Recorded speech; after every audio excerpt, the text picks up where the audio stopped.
All right, I am calling this meeting of the Sacramento City Unified School District Board of Education to order.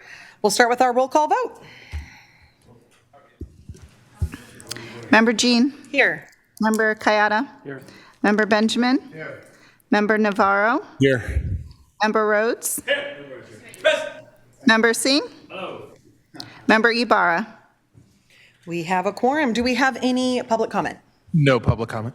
We will adjourn into closed session. I'm good. All right, I'm going to call this meeting back to order.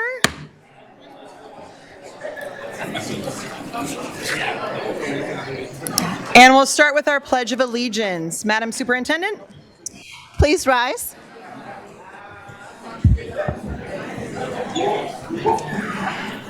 And begin.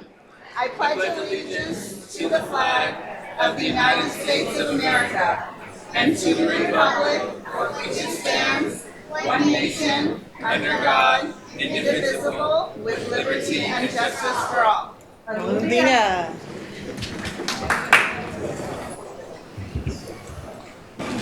Now to our student board member for our broadcast statement. This meeting of the Sacramento City Unified School District is recorded. The recording will be cablecast on Metro Cable Channel 14, the local government affairs channel on the Comcast and DirecTV UVerse cable systems. The recording will also be closed captioned and video streamed at metro14live.saccounty.gov. Today's meeting replays Monday, May 25th at 12 p.m. and Thursday, May 28th at 6 p.m. on Metro Cable Channel 14. Once posted, the recording of this meeting can be viewed on demand at youtube.com/metrocable14. We welcome members of the audience to address the board. Please complete a speaker form, which are located in the back of the room, and give them to our communications representative, along with any handouts you may have for the board prior to the conclusion of the item's presentation. Please speak into the microphone when addressing the board and state your name for the record. Please limit comments during public comment to items that are not on the agenda. If you do comment on an item that is listed on the agenda, we will ask that you please defer your comments until your item comes up on the agenda. Please also either turn off your cell phones or place them on silent mode. Thank you.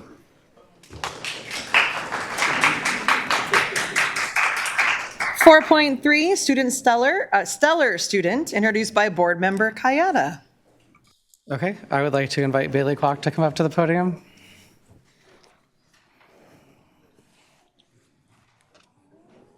Okay, so Bailey is a student at Genevieve Didion, K-8.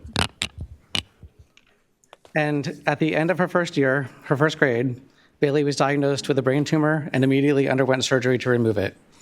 Bailey attended summer school shortly thereafter, and her strength, perseverance, and positive spirit were immediately evident. She faced significant motor skill and memory challenges, but through determination and hard work, her motor skill is restored, and she continues to make progress with her memory. Bailey began chemotherapy last June, and her final treatment was in September. Despite the physical and emotional challenges of treatment, she remained committed to her education and regularly met with her second grade teacher, Ms. Morang, on Zoom and completed her assignments. Bailey attended school whenever her immune system allowed. From September through October, Bailey underwent radiation treatment in San Diego. The Didion community helped Bailey stay connected while she was away, which lifted her spirits. Bailey was eager to return to school and came back just days after completing radiation treatment. She's been in remission for about 6 months, and even after recently experiencing the heartbreaking loss of her grandmother in a traffic accident, Bailey continues to show remarkable resilience and courage. Bailey loves reading, math is her favorite subject, and she proudly declares pink as her favorite color. She's recently returned to all of her favorite activities, including basketball, softball, gymnastics, and swim team. And she also performed in the Young Actors stage production of Little Mermaid Jr. this past weekend.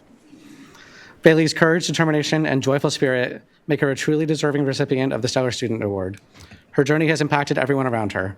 She taught her classmates about compassion and empathy, and has reminded us why relationships matter. She has shown everyone that perseverance is possible in the face of overwhelming challenges. We are so honored and proud to have her as part of the Didion family and as part of the Sac City School District.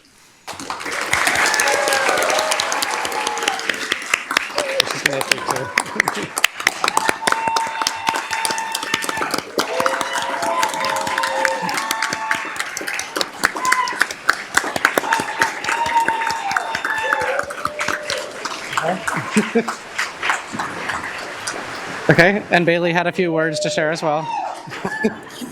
Okay, go ahead.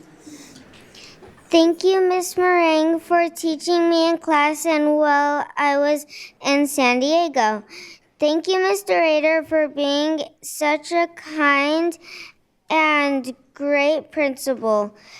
Thank you, Ms. Terrell, for being such a kind and great vice principal. Thank you to all the Didion school staff. I am so glad to be back at school because I love school. Why I love school is because I get to see my friends, I learn and see my teachers.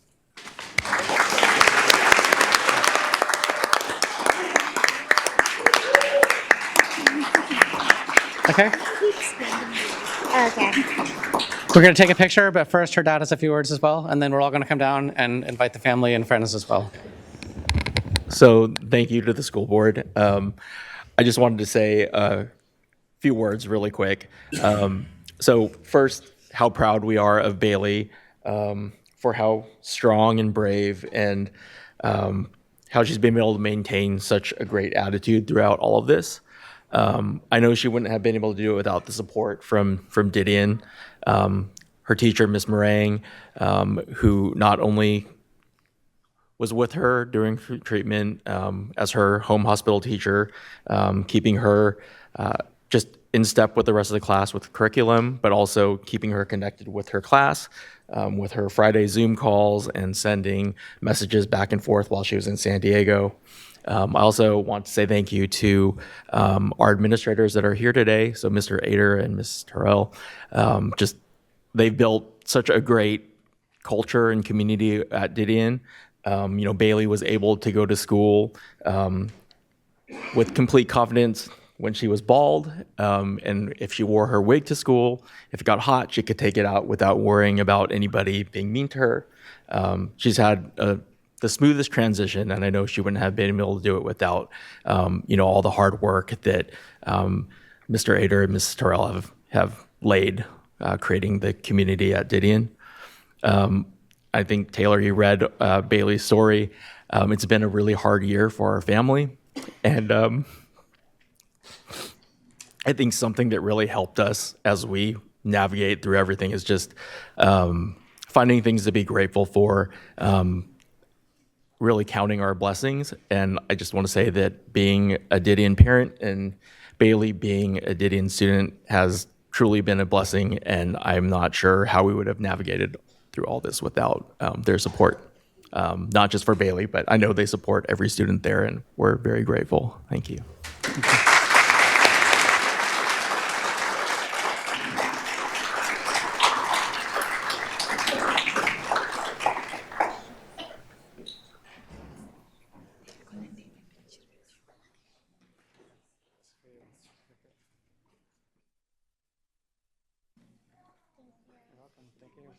Congratulations, Bailey. Congratulations. Thank you for all your hard work. Yeah, whatever. Go front. I don't want to come Okay, are we ready? 1, 2, 3. Got it. Thank you.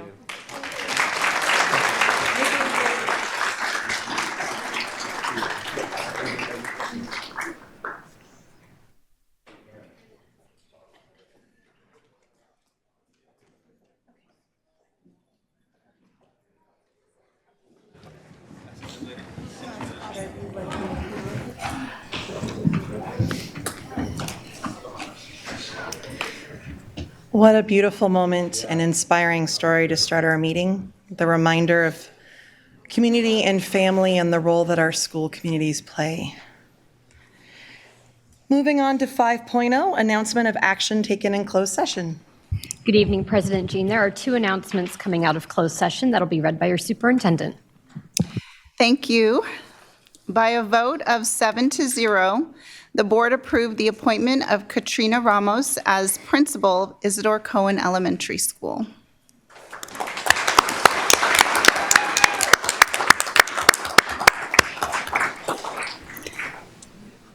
welcome. I just have a little thing to say. Good evening, Board President Jean, Superintendent McCarn, trustees, and community members. I am truly honored to accept the position as principal at Isidore Cohen Elementary School. After serving Sac City for 22 years as a teacher, including 12 of them at Isidore Cohen, this is truly a dream and a goal I have always wanted to achieve. I love Isidore Cohen with all my heart, and I'm deeply committed to supporting the students and the staff and all the families who make this community so special. Thank you for your trust and confidence in me. I look forward to working with Isidore Cohen with dedication, collaboration, and heart. Thank you.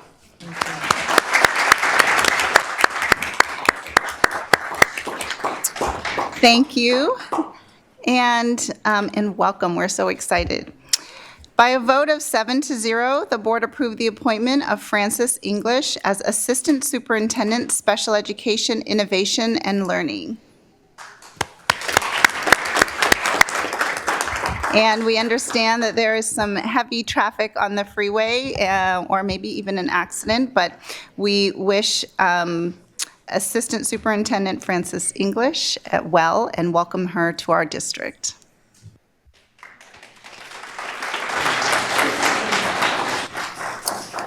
All right, 6.0 agenda adoption. We have had a request from our Student Advisory Council to move their presentation above public comment since they have exams tomorrow. So I'm going to propose that as part of our agenda adoption. Are there any other thoughts or questions about our agenda? I'll move it. I'll second it. All right. Moved and seconded. All in favor? Aye. All right, so moving on to 10.1, our annual Student Advisory Council presentation. Please come forward.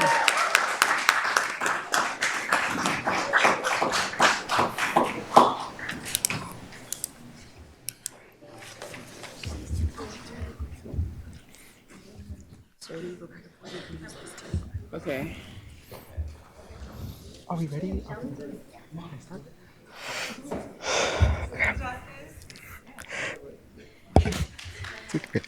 Good evening, trustees, President Jean, and Superintendent McCarn. We're here as SAC to present our end of the year proposal incorporating all the data and info we received over the 25-26 school year. Okay. The Student Advisory Council is a year-round program that provides an opportunity for students to critically research and analyze the problems currently facing SUSD youth and organizing to take action against those problems. The Student Advisory Council strives to promote student voice within the district, recognizing youth as key leaders and change makers. Some more insight into what we do. Every year, the SAC develops policy initiatives, meets with district staff and committees, and works together to ensure students' voices are represented. As youth advocates, they create and send out Google Forms to students across the district in hopes of using their input to build collective power and organize for transformative and systematic change in SUSD. SAC representatives commit themselves to attending weekly meetings, refining their skills in critical thinking, college-level research methodologies, public speaking, and youth advocacy.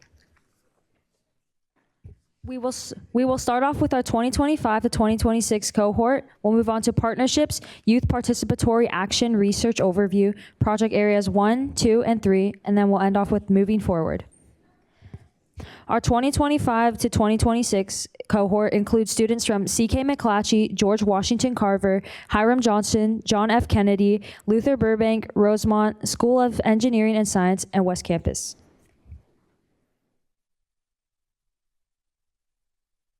Hello, board. We will now talk about our partnerships in the 2025-2026 term. The SAC significantly increased visibility and partnerships with multiple district and community leaders, and throughout this term, we collaborated with interdistrict staff and community organizations to build advocacy skills related to youth voice and participation alongside local control for funding. So here's just a list of our district collaborations. To name a few, we met with Daniel Roleri, Brian Heap, Nicole Kangas, and Executive Director of Nutrition Services, Diana Flores, and we also engaged in the Community Empowerment and Community Schools Department by going to their parent leadership conference that they held in February. Our representatives supported through childcare, and we also led a student panel about our experiences within this district. So here are a few of our community collaborations. We worked with Sacramento ACT to build financial advocacy skills in relation to the LCAP.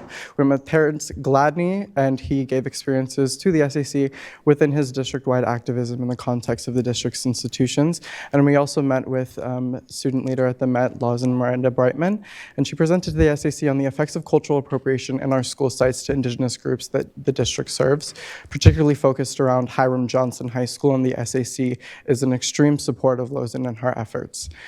We constantly met with our board members. Our board liaison, April Ibarra, and President Tara Jean constantly visited us to give us some tips and also helped us with a lot of our initiatives. And a lot of our representatives also attended a California Lobby Day at the state capitol to meet with state legislators to secure funding for expanded learning opportunities and after-school education in California's public school. And that was done in late March. Hello, board. As we transition from our recent partnerships this year to our project areas and recommendations, we want to introduce a process we use known as YPAR, which stands for Youth Participatory Action Research. YPAR is an approach we use in the SAC to strengthen the purpose and use of student voice in our research and initiatives throughout the year. It begins with identifying the issues, which we did through surveying, then to researching the specific issues affecting our schools, and addressing these issues that impact our students. As this is more of a general summarization of the process, we will proceed with going into more detail on what this process means for our youth voice in the Student Advisory Committee. These are the 12 steps that SAC used in order to come with the solutions. YPAR Phase 1, SEC came together and identified common issues across all campuses. In Phase 2, we created a survey containing questions that would give us quantitative data and simultaneously collect qualitative data through reported student stories. In Phase 3, the survey was spread through the physical posters, presentations, and was posted on the official SEC Instagram page in order to reach as much people as possible. And in Phase 4, survey analysis using thematic analysis was used. Turning to our survey responses, we can see by this data that we collected over 1,100 responses throughout our district high schools. This includes representation from all of the high schools, with the most responses coming from students from West Campus High School, John F. Kennedy High School, and Luther Burbank High School. In addition to our school site data, we collected information pertaining to grade and gender identity as well, which Maggie here will be discussing further. All right, hello, board. Continuing on to what Jessica has stated, we garnered responses from all of our high school grades as seen up on the chart, with our ninth graders representation being the most with 35.1%. We also gathered responses from our male, female, and our gender nonconforming students. Furthermore, utilizing thematic analysis, from all the results we've collected, we recognize that the common themes across the board of the school district involved physical and emotional unsafety, inequity and minority barriers, and resource scarcity. From those common themes, we transitioned to Phase 5. The SAC used the 5 faces of oppression to better understand the intersectionality of power and oppression. Consequently, the SAC decided to pursue student voice, trust and administration problems, and also addressing the equity and inclusion for our special education students as our 25-26 initiatives.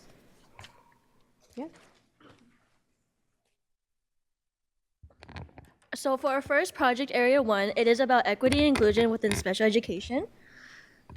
So for the context of concern here regarding performance with special education, in 2024, grand jury gave SESD an F for special education programming, with general education students may buy into stigmas towards special education students.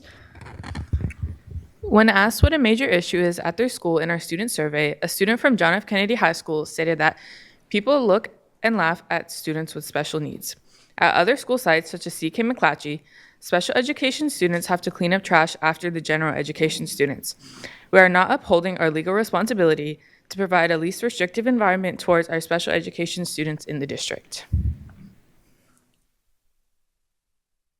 Peer tutoring is an elective class. It is similar to any other class within these classes offered to students.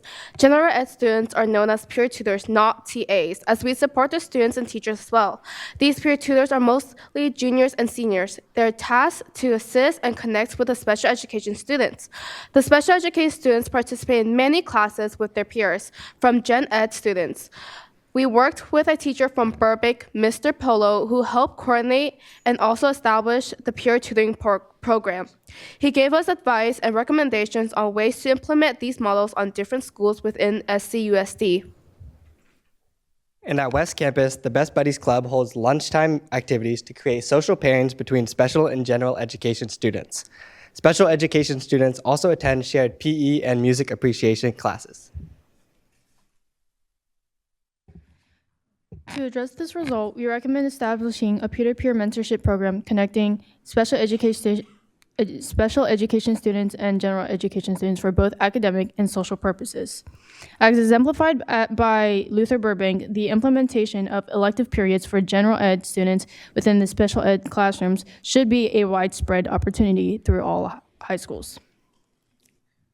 There wouldn't be any additional cost for this program as they are incorporated into the workload of special education staff. The timeline will be based on the individual sites and logistics. Students in this program will be exposed to job experiences such as pathologists, behavioral specialists, and speech therapy. Due to the differing needs of different school sites, we understand that we can't create a uniform process to implement these programs, which is why we think a good avenue to begin implementing these programs is expanding professional development regarding special education. So that means training both special education teachers, but also having administrators receive more training about best practices regarding special education inclusion. We think a good person to include in these conversations would be Mr. Polo, who is the special education teacher at Luther Burbank and also began the peer mentorship program there.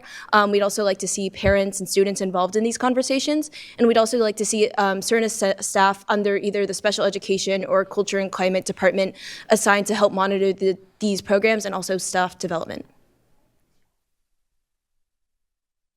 Moving on to our second project area, which is student voice. Student representation on district committees is lacking, especially in areas where it's vital that youth voice is centered. We must prioritize youth engagement in order to maximize student support, improve transparency in decision-making processes, and create more equitable choices for students across school sites. Due to the lack of student representation on district committees, there is a gap between students and administration that, when bridged, has the potential to foster an environment of trust and collaboration. To bridge this gap between students and others in the SUSD school district, we examined the needs of youth voice in the district aside from the Student Advisory Council and identified district committees as a way to add youth voices into specialized decision-making. District committees will be the starting point of introducing youth perspective where they are not already being considered into the inner workings of the district. We anticipate the more student-centered policies we take shape as a result of student representation on district committees, better and more equitable allocation of district resources, and increased student institutional empowerment. A more inclusive and response decision-making process can take place concerning student needs in SUSD. And here you can see the recommendations as a result from our research. We highly suggest that the board allows the student board member to appoint students to different committees, of course, with the guidance of YDSS and legal counsel and leadership. We also recommend that the board liaisons of committees support in paving a way for youth voices on those committees. And lastly, we encourage continuous recruitment, leadership, and commitment to youth voice on committees. Thank you. As for our next steps regarding this implementation, we will begin collaborating with the shown committees and their chairs and administrators for addressing how student integration can be met. Some of these committees include the LCAT PAC, Community Advisory Committee, and more. We're also currently gathering more information on a few committees to determine if or where student representation is needed, and again, how that can be implemented. And those committees can also be seen on the slide. We hope to make progress on this project area during the upcoming school year, as many of us recognize the importance of keeping us students informed and at the tables of places where decisions may directly affect us. Thank you.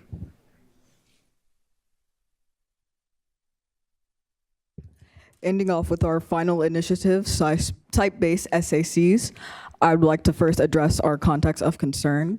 The Student Advisory Council plays a vital role in the promotion of student voice, as you all know, within the district. However, it can be difficult for us to address the individual site challenges that our surveys responses often get. A large amount of students' responses to our surveys, as I said, contain very specific site-based challenges that SAC assessments may not be able to address adequately.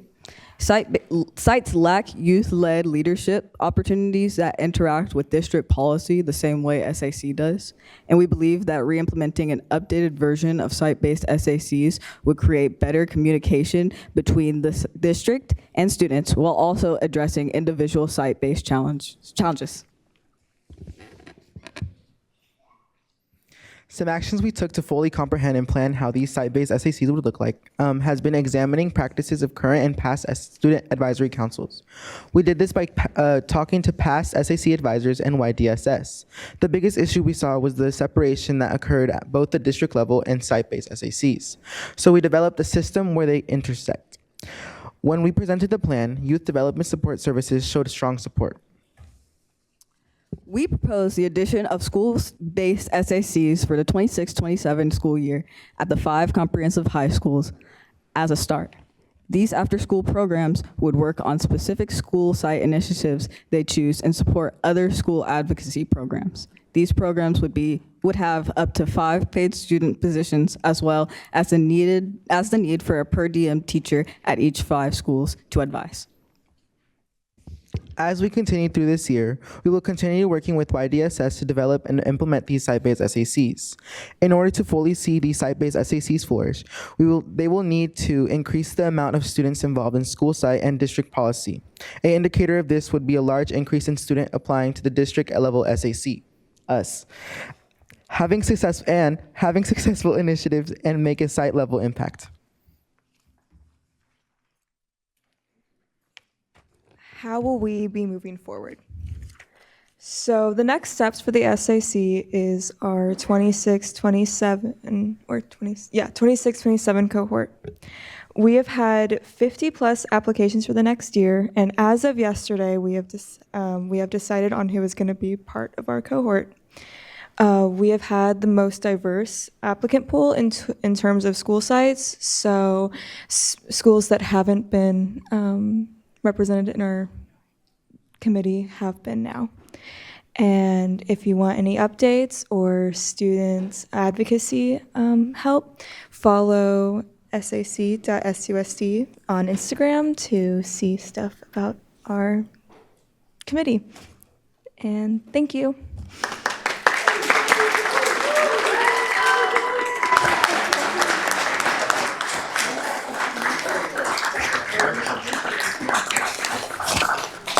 And with 6 seconds to spare, impressive. Do we have any public comment? We do not. Board discussion. Member Ibarra. Do I get to go? You do. Y'all totally rock that, first of all. Okay. And I just want to say that these students have gone to so many lengths just to represent their communities that it makes me so proud to be your liaison. And I've said this before, and I'm going to say this here. This seat that I hold here does not hold nearly as much power as the voices that you bring to these spaces. And so I'm gonna leave time for my colleagues here to share where their thoughts are, but I want to give that public recognition because you come from such a diverse background of communities into this space, and I see you here.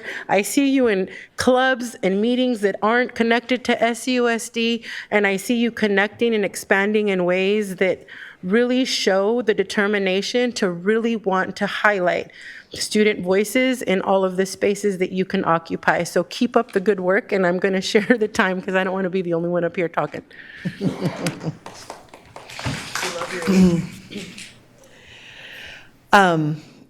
Two or three thoughts that I have as you're presenting. The first thing is I'm so excited that your survey included all the high schools, because I want to say about 3 years ago, it predominantly was West Campus, and that kind of broke my heart because I knew there were so many voices that were not being heard. So thank you for your work to make sure that the survey got out everywhere.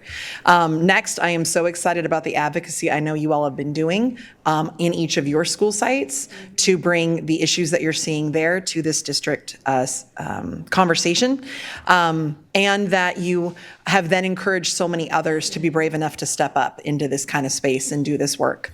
I also am just thoroughly, as always, impressed with the process you're learning. Like, how do we take these complex situations we're facing, the things that really impact us, and then put together actionable next steps that consider so many factors, so many issues, and to make those recommendations. And so thank you for your thoughtful work that is fully informed from your communities, and then taking it through that research process to look at qualitative and quantitative data. The skills you're learning here are going to go so far and serve you so well in anything you choose to do. So excellent work. Yeah, great work. And then I definitely want to give a shout out to Vanessa Reyes and her incredible heart and passion. She does such a great job creating a space where students can share their hearts and their passions, and then she can start opening up, okay, so here's where we take that next. Here's what it looks like to engage in the really confusing systems that we're using to do our work.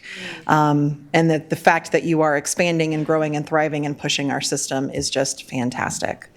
And then the last shout I want to give is to Board Member Ibarra. Yeah. Her work with the SAC, her commitment to be at as many meetings as she could, considering you meet weekly, was definitely a commitment, and I so thoroughly respect how seriously you take your liaison relationship with this committee. And she always brings forward the conversations she has with you and her decision-making with us, and that helps us in our conversations as well as a board. So I'm just really excited about all of that. With that, I'll hand it over to Member Singh to wrap up our minute and 12 seconds. I'm not going to take a minute. I just want to say great job. And I actually want to say I'm really glad that we already have participation from SAC on the Restorative Justice Committee. That's actually really important. That committee, I have a lot of high hopes, and I think student voice, it needs to be centered, the most centered. So if you're having any issues, which I hope you're not, because Danny Malaria is great, that committee really gives us an opportunity to look at what the future of this district can look like for not just you folks, but also the folks that are coming through the pipeline, and having a safer, more welcoming environment, and an environment that embraces those ideas of restorative justice. And Member Jean already said it, or President Jean already said it, but yes, the diversity is great, because I had those concerns years ago, and I know that has shifted heavily. And you heard us, and I'm going to make sure that we hear you. So thank you for the recommendations. Appreciate you all. Thank you so much. Good luck on your exams tomorrow.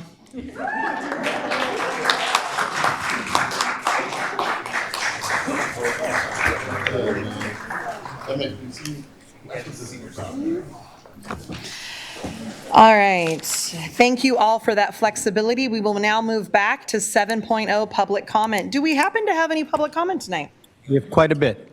That totally surprises me with all the eager people in the audience. We will go 1 minute per speaker. How many do we have? 30 something? 50-ish. We're at 50 now. Okay. Ish. Definitely a minute per speaker. And then are we set up for folks to come up and kind of be able to take a seat so that we're able to facilitate that conversation? Yes, we will. Fantastic. Our first 5 names, please. So as you just heard, we have quite a bit of public comment tonight. We're going to call several names at once. If we can have you come up to one of the first seats in the first row when you hear your name called, and then be prepared to go right after the person who was in front of you, okay?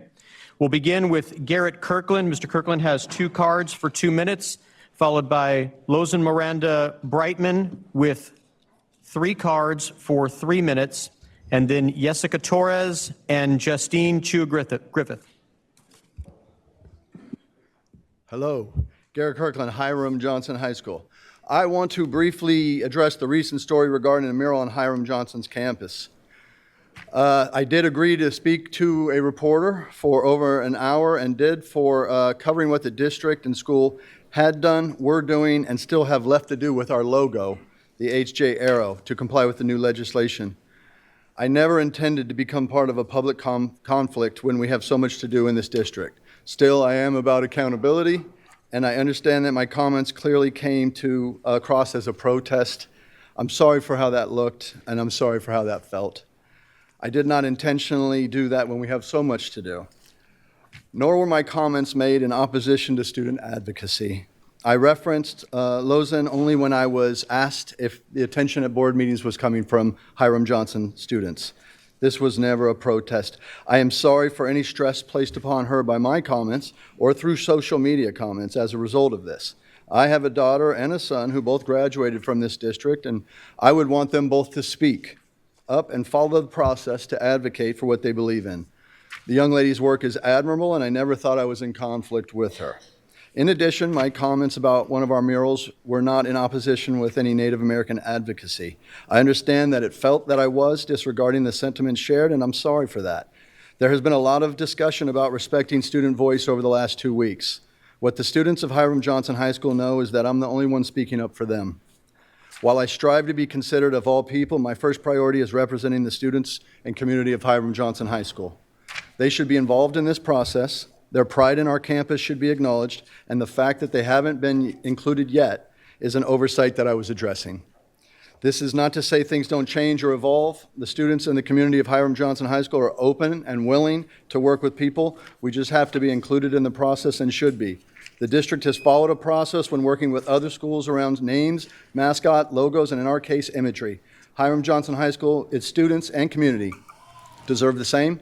I look forward to hearing how students at Hiram Johnson High School will be included in the process. Thank you very much.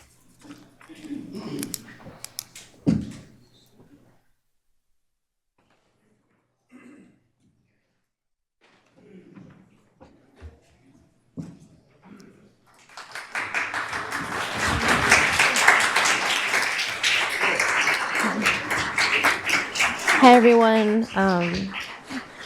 I'm Lozan Miranda Brightman, and I'm a junior at the Met Sacramento High School. I'm the student who led the petition to change the Hiram Johnson's mascot theme and imagery all around campus, not just the mural that was depicted in the article. I am here to say thank you for all the support on this change that is essential both morally and politically by everyone on the board and in our school district. Me and all supporters of the change are grateful to know that this change is mascot and covering all the images that goes with the theme are going to be removed. This is a great accomplishment for our district as we continue to grow. This is a great burden lifted from all generations of Indigenous people in our area who have been impacted by the harm. We are able to know now that all schools, especially one like Hiram Johnson, that opens its doors for community events and is full of diversity, isn't going to continue to foster the normalcy of racism anymore. I recognize your words, Principal Kirkland. The next steps are to get the needed education for cultural sensitivity. There are resources in our community to ensure this happens without charge. The fact that students aren't upset with this is also part of the bigger issue of normalcy and racism in our nation, but also in our community, and it's disheartening to see that it's evident and it came out, and we acknowledge that, and just to move on to the next steps of taking accountability and getting the education and just ensuring that this change is happening because it is a political matter, and it's also, we all agree on that this isn't right anymore. Thank you. Thank you.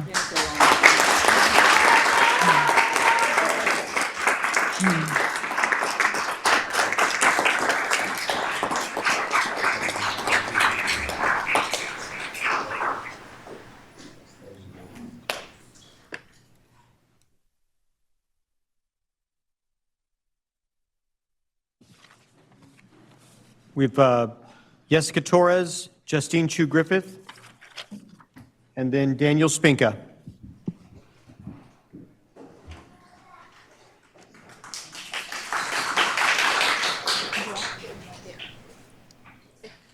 Hello, board, Superintendent McCarn, and members of the board, and Maggie, student board member. I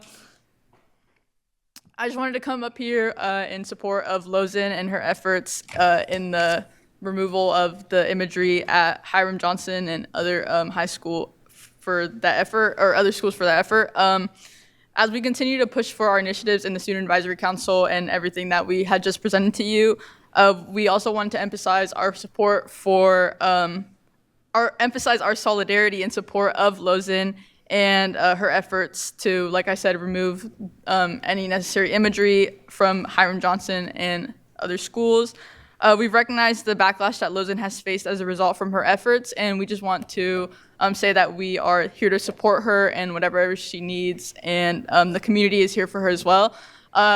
Lozen came to us with her presentation, and we all were in support, and we have watched every step of the way of her get to this point. And so, yeah, we are here for you, Lozen, and the community is all here for you.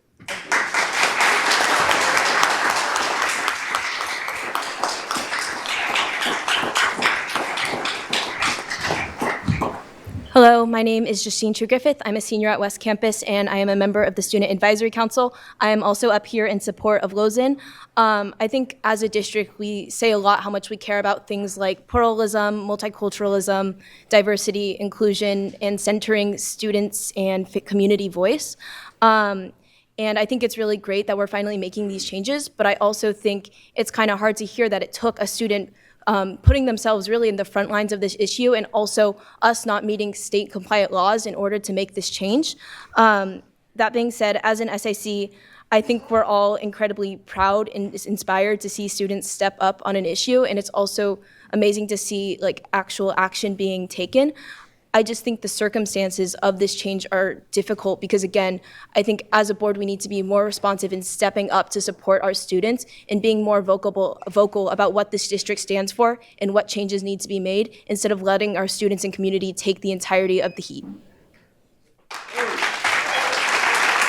Next is Daniel Spinka for 3 minutes. He has 3 cards, followed by Eleazar De La Cruz and then Michael Weir.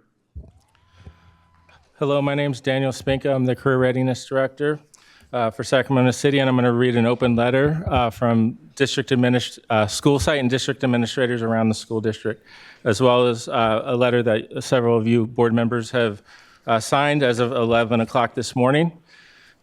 This is an open letter to Native American students and community members within the Sacramento Unified School District, from SUSD administrators and SUSD board members, to our Native students, families, tribal community members, and community partners. Over the past several weeks, many Native students, families, tribal members, educators, and advocates have spoken courageously and honestly about the harm caused by Native American imagery and symbols within our schools and community. We want to acknowledge those voices directly. We hear you, we believe you, and we recognize that for many members of the Native community, this harm is not new. It is layered in generations of erasure, stereotyping, invisibility, and exclusion that Native and Indigenous communities have too often carried alone. As school and district leaders with the Sacramento City Unified School District, we believe our responsibility is not to debate or minimize the lived experience of marginalized communities, but to listen, reflect, learn, and act with humility and care. We also recognize that the recent public events and commentary have caused additional pain and concern for our many Native students, families, and community members. We want to be clear that there are administrators across the district who are committed to ensuring that Native students and families feel safe, respected, valued, and heard in our schools.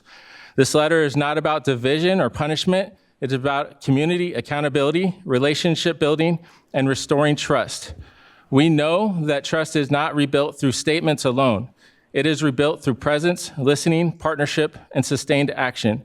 As a result, we are encouraging administrators and educational leaders in our district who wish to support this work to attend Native American Advisory Committee meetings, to listen and learn directly from Native families and community members, attend and support the Native graduation celebration and all other cultural events, advocate for more consistent opportunities for district and site leaders to hear directly from historically marginalized communities throughout the school year, Continue to build schools where all students, especially those from historically marginalized communities, experience belonging, dignity, and care. We also believe this moment presents an opportunity for Sacramento City Unified to continue building stronger systems that proactively center student voice, culturally responsiveness, and authentic partnerships with Native communities, not only in moments of conflict, but as an ongoing commitment. To Native students and families who have continued speaking up, especially our young people, your courage matters, your voices matter, and your advocacy is already creating change. With respect and commitment, we appreciate you. Thank you.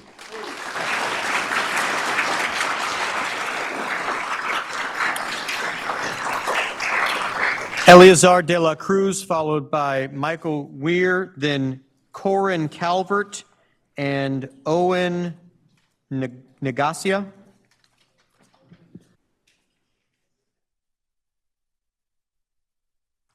Good evening, board members. My name is Eleazar de la Cruz. I am a advisor teacher at the Met Sacramento High School for over 20 years. I'm also a vice president of the Whitehawk Indian Council for Children, an ASIC dance group that's been part of the community here for over 20 years. And I have known Lozan since, way back. And I'm really proud of you, Lozan, you know, for the work that you do and the work that you're doing and bringing forth, things like this. So about 2 years ago, we had our first ceremony at Hiram Johnson, and I saw that and I was like, oh man. And then we did it again, and I was like, part of me was like, we're not gonna have it here, and the other part was like, heck no, we're not going anywhere. You know, this is our community, you know, but we need to then still speak about these things that still are part of the school district. And so thank you so much. Thank you, Lozan, and thank you for considering to change things that need to be changed.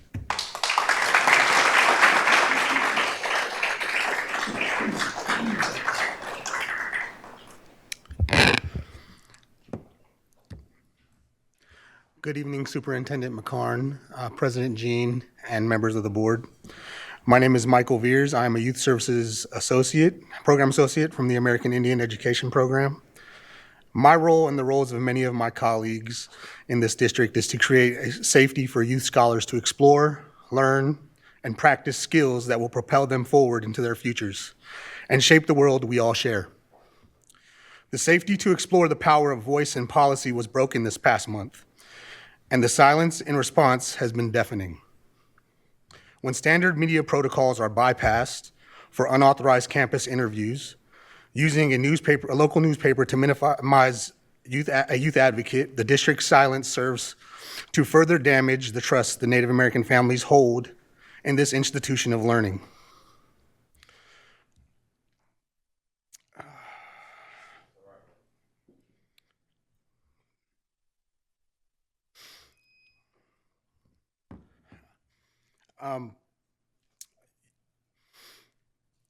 The sordid history and generations of trauma supersede the work we tried to correct daily in AIEP. Hiram Johnson is already a heavy environment to work in due to the harm these images carry. I cannot help but think how our students feel when faced with those images daily. And now faced with the administrative pushback, I am deeply appreciative of the board's direction to follow state law in regards to the retiring the mascot and imagery at Hiram Johnson. However, I'm hopeful that our district also strictly adhere to its own anti-retaliation and media policies in response to injustice served through the local newspaper this past month. We must act as a shield for our students' voices and not a platform to diminish them. Thank you.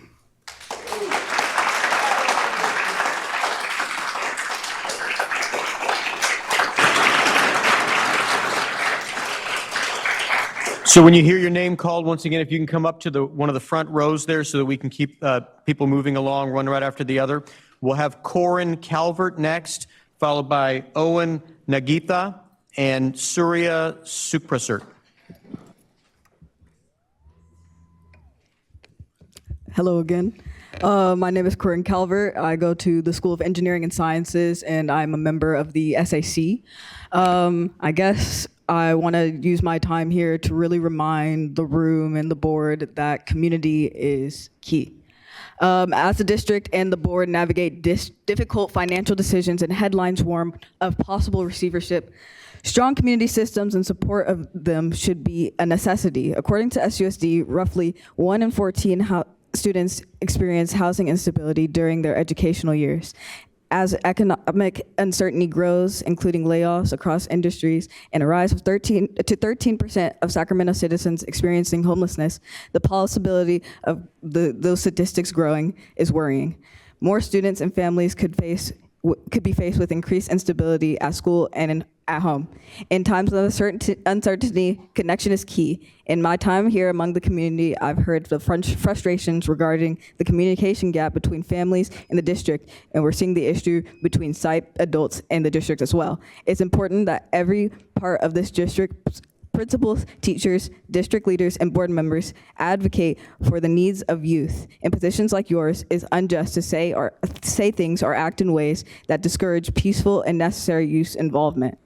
I ask the board to do what they can to protect student engagement and underrepresented students and encourage community initiatives, whether that be food drives, blood drives, student events, or family opportunities. Remember the youth, remember the community. Thank you.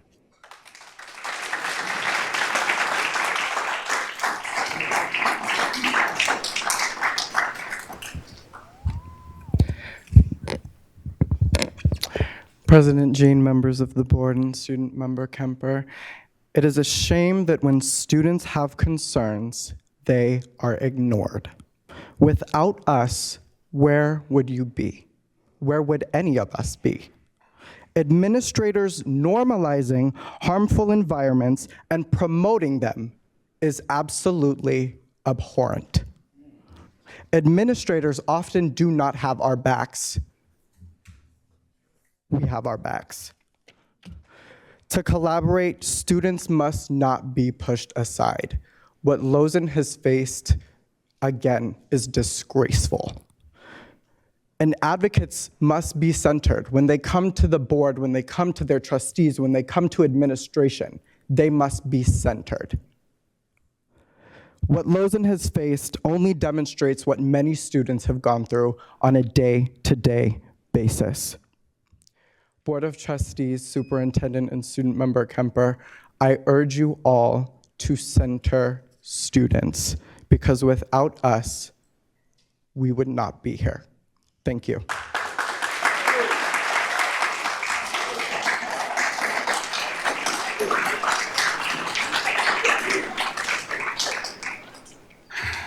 Good evening, everybody. My name is Surya Sukprasar. I'm a third-year student attending West Campus High School. Today, I come to encourage the board to update policy 5131.6 regarding alcohol and other drugs. This board policy has not been updated in almost 30 years, and it was created in 1998. And so due to the time that this policy was created, the opioid epidemic had not yet been addressed. According to the California Department of Public Health, opioid-related overdose deaths in California's youth ages 10 to 19 rose 407% from 2018 to 2020. Our board policy should be updated to reflect the current public health matters affecting our youth. Also, public high schools are uniquely situated to educate young people about the dangers and the life-saving measures students can take if they're faced with this situation in their community. The California Health Care Services has a Narcan distribution project that allows high schools to take advantage of these resources for free and at a large volume. This could be a great resource for our youth to help protect and educate. Thank you for this opportunity to speak.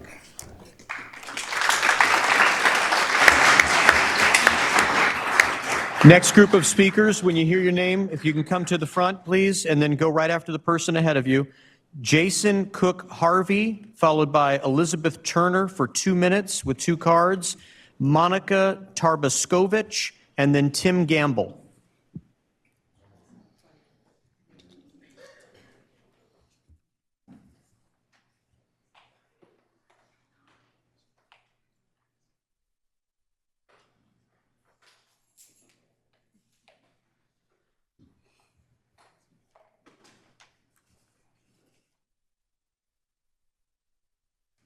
Hi, everyone. Thank you for having me here. Board, it's an honor and privilege to be able to speak with you briefly. There's been only 3 times in my 48 years of living that I've had the courage and capacity to speak to a school board or a city council. And it was always out of discovering a really sensitive and impactful issue that needed to be addressed. The first time was when I was in high school, and that led to a student movement that created ethnic studies programs at Castlemont High School. The second time was when I got out of the Air Force and I came home and helped to create 18 school gardens for Oakland Unified School District and a cooperative grocery store. And this third time is here right now, and it has a lot to do with the public image of Sacramento City Unified School District. And I'll end with this. Does anyone know in here that Sacramento City School District has a job center? And if you do know, please raise your hand. Wow. So a recent decision that you guys just made is going to have an impact of over 5,000 people. And I just want to encourage you to think about the job center and its capacity to transform this whole community. Thank you. Thank you.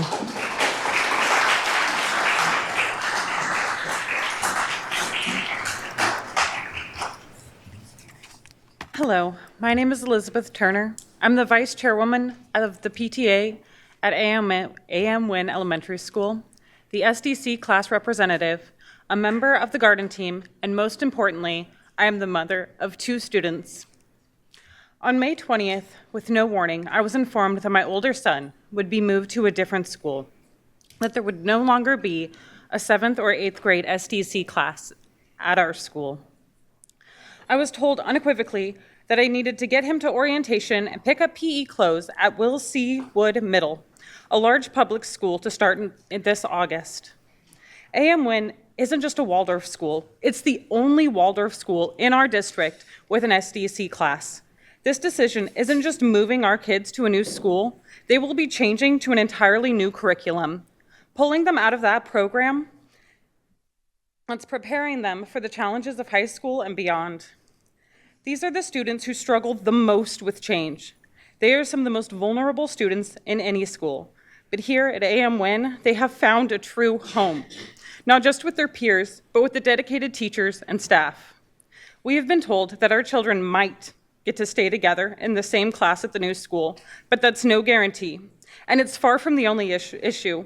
By removing the 7th and 8th grade SDC program, you will be taking them away from everything familiar to them and thrusting them into an environment they're not ready for. It will disrupt all of their amazing progress just when the SDC program is building them up for high school success. They will receive less one-on-one time from teachers, be forced to adapt to a whole new style of learning, and less attentive care in a much larger institution.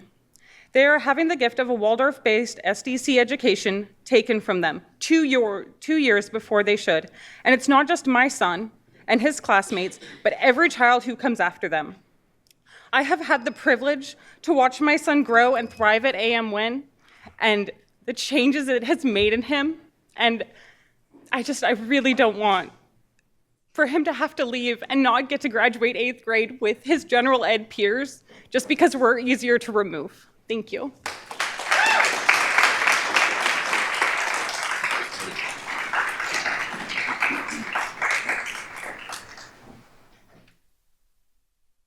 Good evening. Thank you for pronouncing my last name correctly. My name is Monica Tarbuskovich, and I'm a parent and community member at A.M. Wynn Public Waldorf School. I've previously served as the chair of A.M. Wynn Community Guild, and I currently sit on the district's Community School Advisory Council. I'm addressing you today because this is the second time in 4 years that there has been a last-minute plan to relocate our special education students away from our community. I want to ensure it's understood that the weight of the district's budget deficit should not be shouldered by our 7th and 8th grade students in special education programs. Moving them to a different school at such a pivotal stage in their development would be detrimental.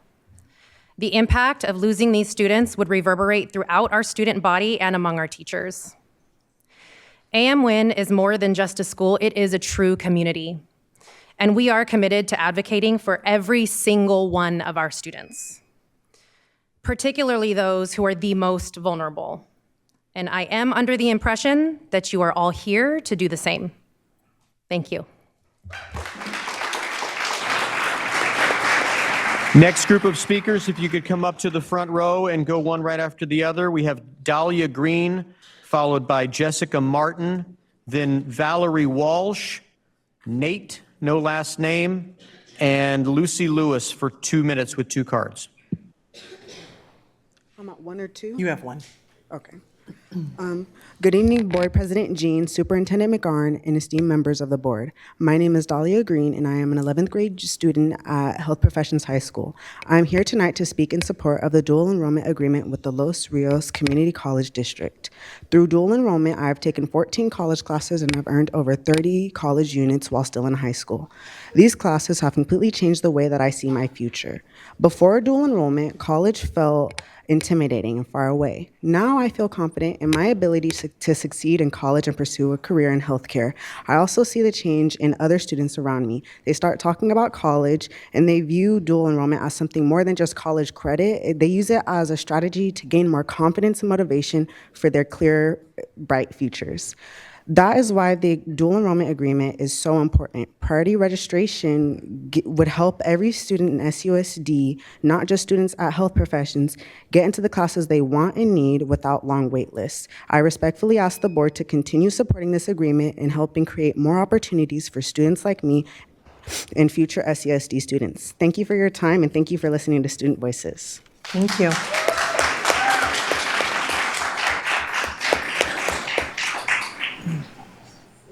Hello. I just, let me make sure I talk loud and in the mic for those in the back.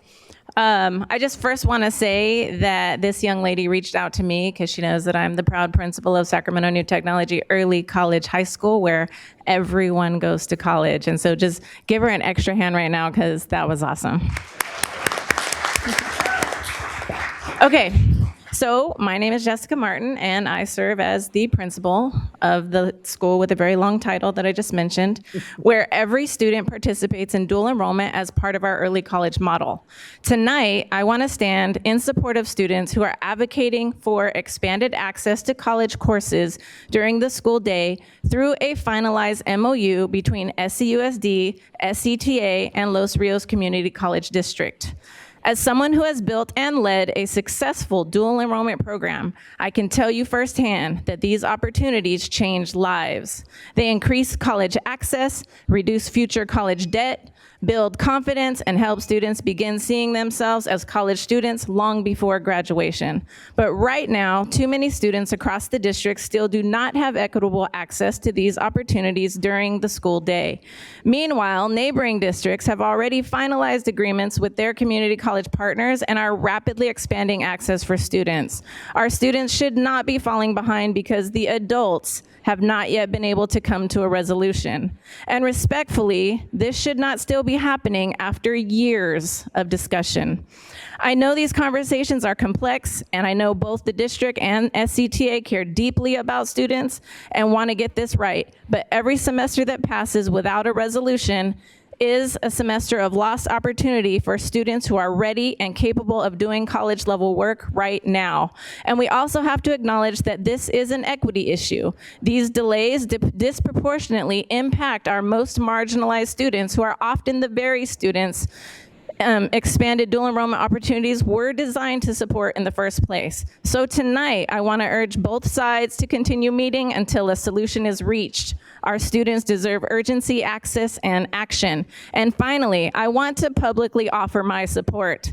I'm more than willing to join the conversation, share best practices, problem solve, and help move this work forward in any way that I can, because this work matters and our students are waiting. Thank you.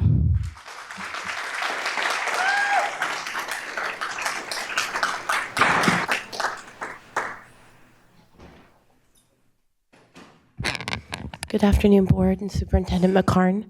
My name is Valerie Walsh. I'm an Area 1 resident and also one of your ombudsmen here. I had no idea dual enrollment was on the Possible chopping block. I'm a proud product of dual enrollment. I started college when I was 15 in high school. And a lot of the skills I learned 40 years ago, I use today, every day in this position. So I'm a big proponent of dual enrollment. I actually recommend it probably once a week to the constituents that call. So on the fly. I'm here tonight to thoughtfully request, as our student board so eloquently put forward, that this board survey your parents and your staff.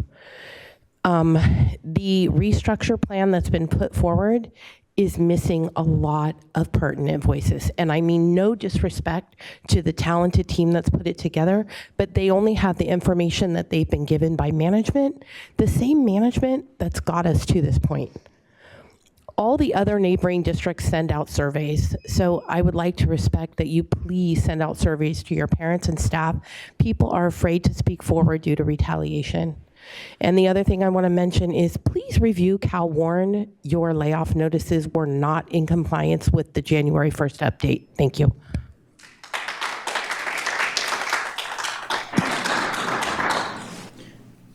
She has 3. Good evening, Board President Jean, Superintendent McCarn, and board members.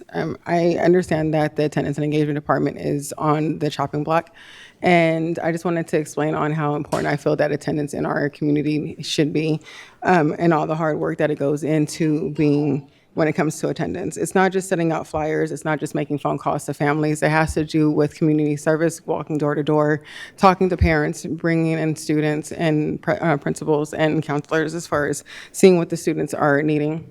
I'm so sorry. And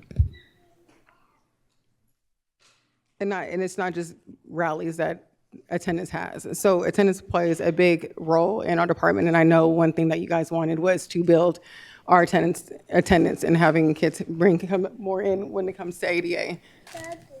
No, you can't talk. Most important, children and families are in crisis. It's hard to get students to school, and trying to reach a lot of families when they're not able to have a lot of transportation and things like that. I feel that having an attendance team to be able, it's more than just a few people. It's more than just getting things done or having phone calls and conversations and seeing where your student is and why they're not at school. It goes a lot deeper into that. And I just wanted to make sure that everybody understands the footwork that goes into that. And breaking down an attendance department, I don't believe that that would be the best for our district. So if you guys can just keep that in mind when you're putting our children first, when it comes to trying to figure out where they're at or where they're lost at, or are they living somewhere, or are they in another district? There's a lot of our students that get lost in the transaction to where schools and attendance clerks aren't able to find them, correct? Because they have a lot to do when it comes to school. So that's when the attendance department comes in and they're trying to figure out where those students are. So thank you for your time. Appreciate it.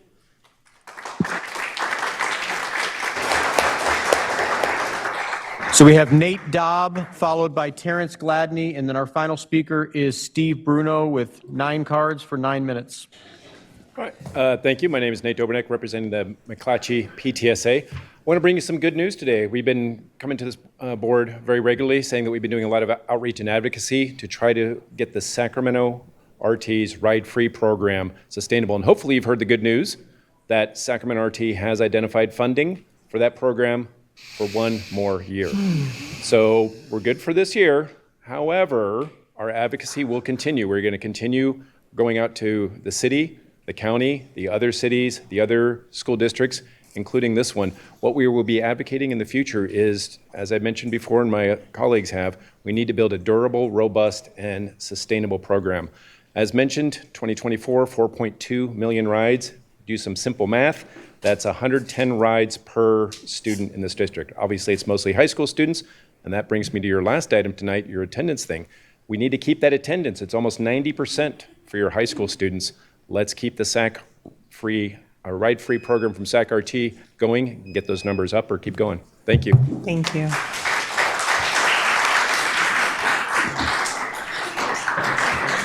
We had called Tim Gamble, but he didn't get up to the podium. Yes. Good evening, members of the board, Superintendent McCarn. First, I'm speaking reading a statement from Gary Hill from Business Services. They say it takes a village to raise a child. We, the employees here at CERNA, are their village. How can you, the board, proclaim to care about the children and their futures if you do not care about their village? I would like to be there, not just representing my union SEIU, but my department, Business Services, as well. But this issue is bigger than me. I'm representing the whole community of SUSD, a community that you, as a board, must I say, an elected board, is letting down. Thank you for your time. Now, me, personally, I'm disappointed. All the infighting and blame going around does a disservice to our students, all of whom deserve a seamless and comprehensive education and all of the support necessary for success. Thank you.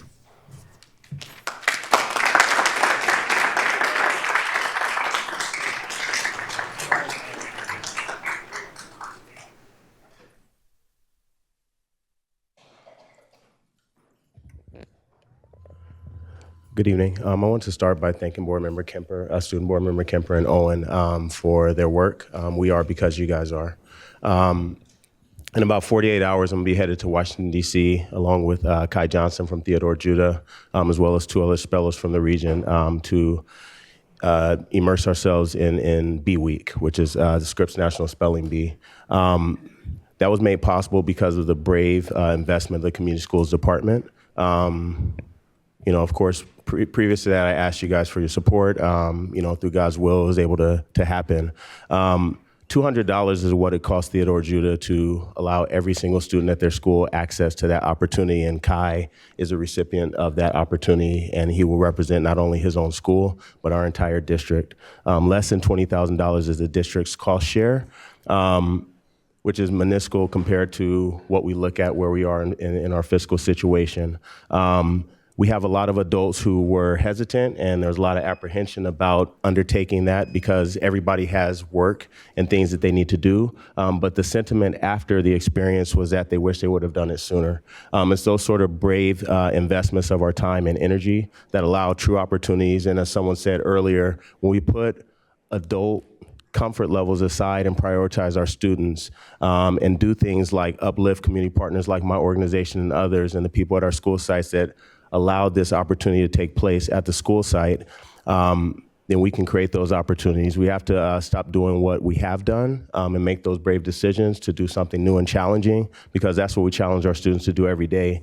And if we're not modeling it as adults, then our system is going to continue to be broken. I ask that you guys uplift Kai and our other spellers, that we may all travel safely, represent our district, to the utmost amount of respect, and hopefully Kai will have the utmost success. But I know that this will be the first year because I'm committed, along with young people like Board Member Kemper. And I ask that you guys stand beside her and the rest of our community has made it possible and make this part of our legacy. One thing I wanted to say real quick, I shared the experience and the opportunity with my students that I work with at Earl Warren Elementary, and they asked, why are there so many Indian American students that participate in the program? And I showed them a video from last year where the gentleman who was the first Indian American speller to win in 1985, he said that he opened doors. I hope that Kai and this opportunity open doors so that we can make this part of our culture, because it's not just about a competition of spelling, it's about literacy. Kai is going to get to spend that week with students from Ghana, from Nigeria, from UAE, and he's going to be a testament to other students in our district. So let's all stand together and continue to do great things like this. Thank you.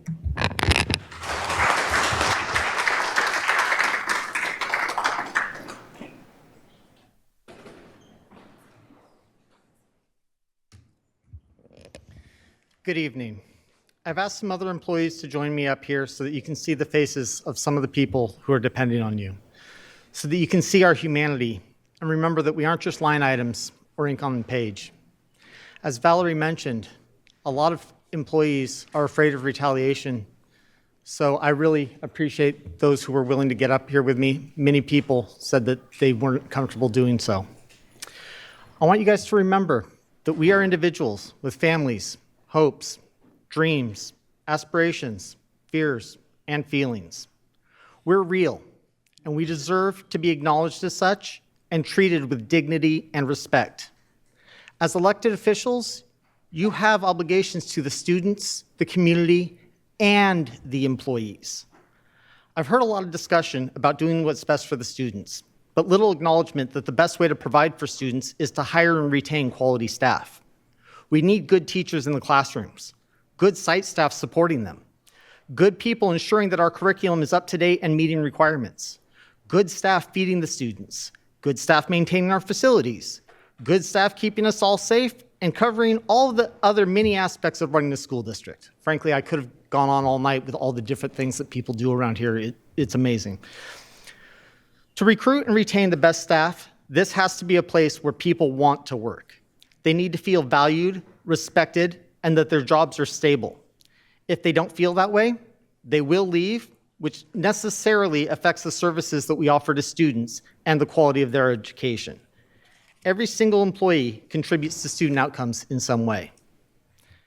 Actions such as mass layoff notices, a vague plan that leaves people unsure if they still have jobs, risking missing payroll, and prioritizing personal grudges over the operational needs of the district all contribute to employees leaving and also make it more difficult to attract new staff.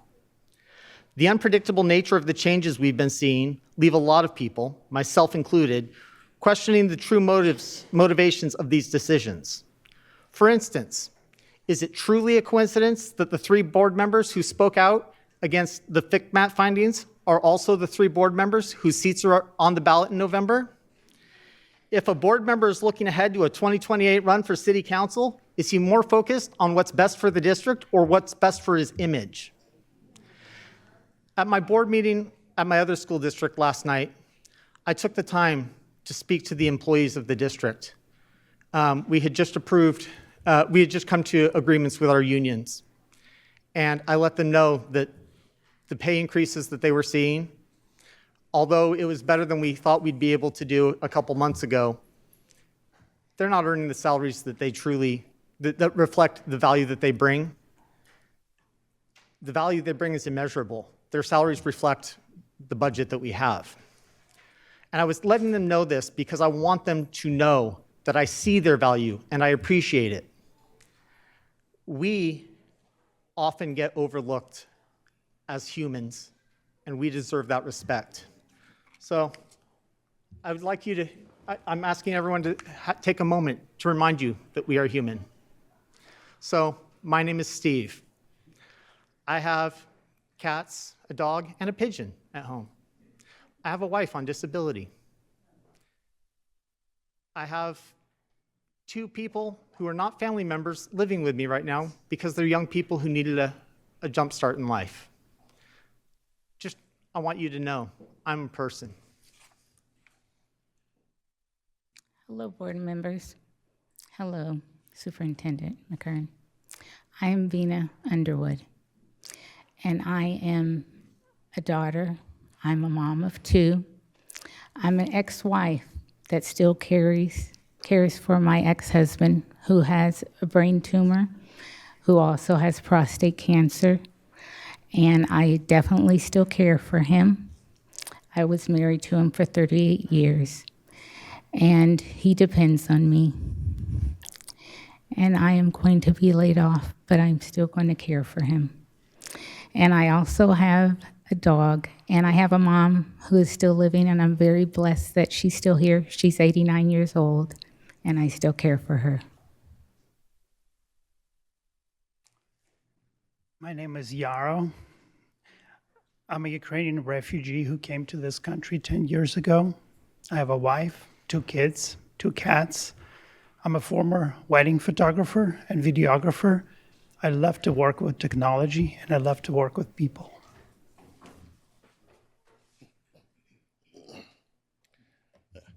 My name is Patrick.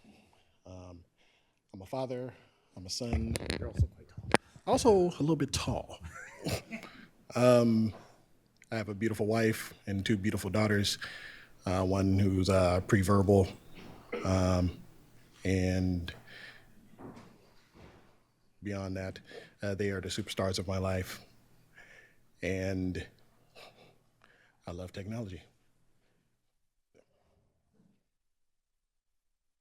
So, in summary, when you're going through the agenda tonight, remember, all of the employees that you're talking about are real people.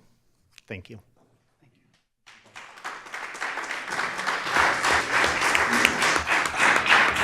No more public comment. Moving on to 8.0 consent agenda. I will entertain a motion. Second? Second. Roll call vote. Oh, student preferential vote. Aye. Roll call. Member Jean? Aye. Member Kayada? Member Benjamin? Member Navarro? Aye. Member Rhodes? Aye. Member Singh? Member Ibarra? Aye.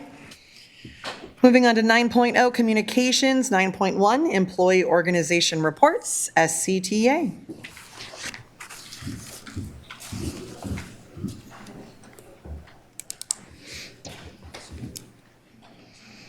Welcome. Good evening. Good evening, members of the board, Superintendent McCarn. I'm Nikki Davis-Malevsky, President of the Sacramento City Teachers Association. Another meeting, another inadequate fiscal recovery plan report. Just like the report before the last meeting, when I last looked at 1 p.m. this afternoon, the fiscal recovery plan consisted of a 1 1/2 page cover memo. No details, no information, no urgency. What's becoming clear as the fiscal crisis unfolds is that the board and the general public have not been well served by the business office, whether in its previous iteration or currently. But the lack of information and disinformation coming from the current interim chief business officer is appalling. Position control report? Not yet. The budget department still hasn't produced the escape reports I've requested. Enrollment? Going up? Going down? Facilities says it's going down. The CBO told us the budget was built on an enrollment increase. The second interim suggests it's going down, but the budget development used enrollment numbers that show an increase and going up. We were told that the recalculations of the first interim would lead to more accurate numbers going forward. But as more details come forward, the second budget interim submitted late March is a complete nonsense document riddled with multi-million dollars errors, and the latest is a $23 million error that was just discovered in special education last week. How is anyone supposed to make heads or tails of the district's budget when there is so much confusion and lack of information? We appreciate the heroic efforts of the board and the superintendent to take all steps to avoid state receivership. If only that was the goal shared by the chief business officer, the SCOE fiscal advisor, SCOE itself, and FICMAT. When it comes to the details in the budget, the chief business officer is opaque and non-responsive. It seems the only clarity coming from the CBO is her personal belief, contrary to the direction of the superintendent and the entire school board, that the district immediately initiate steps to move into state receivership. How else can you explain the numerous reports that we've received that the chief business officer appeared before a principals meeting and encouraged district administrators to lobby the board to approve the initiation of steps to state receivership? That's right. If these numerous reports are correct, the chief business officer urged administrative staff to pressure the board to take steps contrary to the board and the superintendent's direction. In what world are such acts of insubordination tolerated? Who is the chief business officer working for, the district or for FIGMAT and SCOE? It's notable that she made this presentation to administrators represented by UPE, the one union whose president has stated on the record that he thinks administrators would be better off in receivership. To heck with the rest of the district, as long as UPE administrators are better off. The governor's May revise is good news for the district, and it would be refreshing to know exactly what the impact is on our SCUSD budget. Unfortunately, we have no hope of receiving that update today. It will be more the same, disinformation, finger-pointing, and incompetence. Thank you for your time tonight.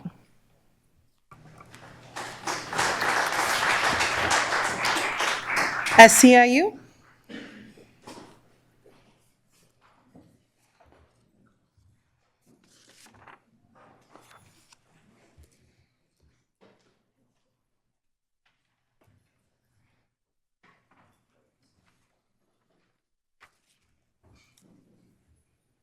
can read this or not. Good evening, board members and superintendent. Tonight, over 475 classified employees are being finalized. Behind every single layoff notice is a person, a family, a mortgage, children, medical bills, years of service, dedication to the district. These are not just positions on a spreadsheet. These are human beings who have devoted themselves to Sac City Unified and to our students. We all understand the severity of the financial crisis. We understand the district must make difficult decisions in order to survive and ensure payroll can be met at the end of June. Nobody is denying the seriousness of the situation. But what continues to concern many of us is how these decisions are being made, who is making them, and what priorities are driving this reorganization. The district has provided numerous versions of central office reorg plans, many at the last minute, forcing the board to make life-changing decisions with limited time for review, questions, or transparency. These are not small business adjustments. These are decisions that impact the future of this district and the lives of hundreds of employees. What many employees continue to see is a structure that remains extremely top-heavy, even after all these cuts. We are seeing, 5 to 7 layers of management positions, some created new ones, that sure helps resolve the budget. Meanwhile, classified staff, the people who keep this district operating every single day, continue to be disproportionately impacted. Let's talk about curriculum and instruction. And in 2016, that department had approximately 7 employees. In 2026, it has ballooned to more than 63 positions, with only 3 classified employees among them. Now, 2 of those 3 classified employees are being laid off. How does that make sense? So we just keep a department of credentialed employees. Who needs the classified workers? At the same time, human resources, the heart of any functioning organization, is facing major cuts. There is next to zero clerical support. HR is responsible for hiring, onboarding, payroll support, employee support, leaves, credentialing, staffing, bargaining, disciplinary issues, and keeping the district operational. Without properly staffed HR department, how does this district expect to function successfully? We're also downsizing new teacher support programs and eliminating the one and only clerical support position tied to those efforts. We constantly talk about recruiting and retaining teachers, growing from our own employees into teaching careers, and building pathways for our community. But how can those programs survive without the classified staff who actually keep them running? And then there is the treatment of our TK aides. It's our understanding that the TK programs are continuing with teachers in the classrooms. We all know those programs cannot successfully operate without TK aides. Yet instead of finding meaningful ways to preserve those employees and their livelihoods, the decision appears to be to cut many of them down to 3.5 hours a day, stripping them of benefits and financial stability. Why? Why are we not aligning TK aide hours with the teachers they support? And if full hours at one spot are not possible, why are we not creatively utilizing those employees across current site or nearby schools to help address ongoing staffing shortages and reduce the need for contracted out aid support? Why are we not combining those hours so employees can continue supporting students while maintaining benefits and stability for their families? Has anyone considered truly these options? These are the kinds of creative, student-centered, employee-centered solutions we should be discussing before dismantling the livelihoods of the very people who support our youngest learners every single day. Classified employees are too often treated as invisible unless the work needs to get done. I work in a department where classified employees were not ever included in department meetings for years. When one classified finally asked why, we were invited to some of the celebration sessions and then sent back to our desks while everyone else continued their real discussions. That's not inclusion. That's not respect. Even this year, we're invited to a variety of department meetings, but within 30 minutes, we're dismissed like cattle back to the fields. Classified employees are professionals. We are knowledgeable. We are invested in this district. We deserve to be part of the conversations that directly impact our work and our futures. We matter too. And tonight I ask this board to truly examine whether the current structure reflects the values this district claims to hold. Are we prioritizing students in school sites? Are we prioritizing operational sustainability? Or are we protecting layers of administration while dismantling the very workforce that keeps schools functioning every day? You're also being asked to disregard the ALJ's decision on almost 90 classified employees who filed for their layoff appeals. The board should and must uphold that finding from the ALJ judge. I want to encourage the students and community members from Hiram Johnson School who are advocating for a mascot change. SEIU stands with students and community voices who are asking to be heard. We constantly tell students that their voices matter, that schools should be safe and inclusive places for everyone. Major sport organizations across this country have changed names and mascots because of the harm to Indigenous communities. If we are truly here for the students, then we should be willing to listen when they tell us something is causing them harm. At the end of the day, this district cannot succeed without trust, transparency, and respect for all employees and all students. I hope tonight is not just another step in layoffs, but the beginning of finally stopping the bleeding, addressing the top heaviness, and building a district structure that values the people that do the work every single day.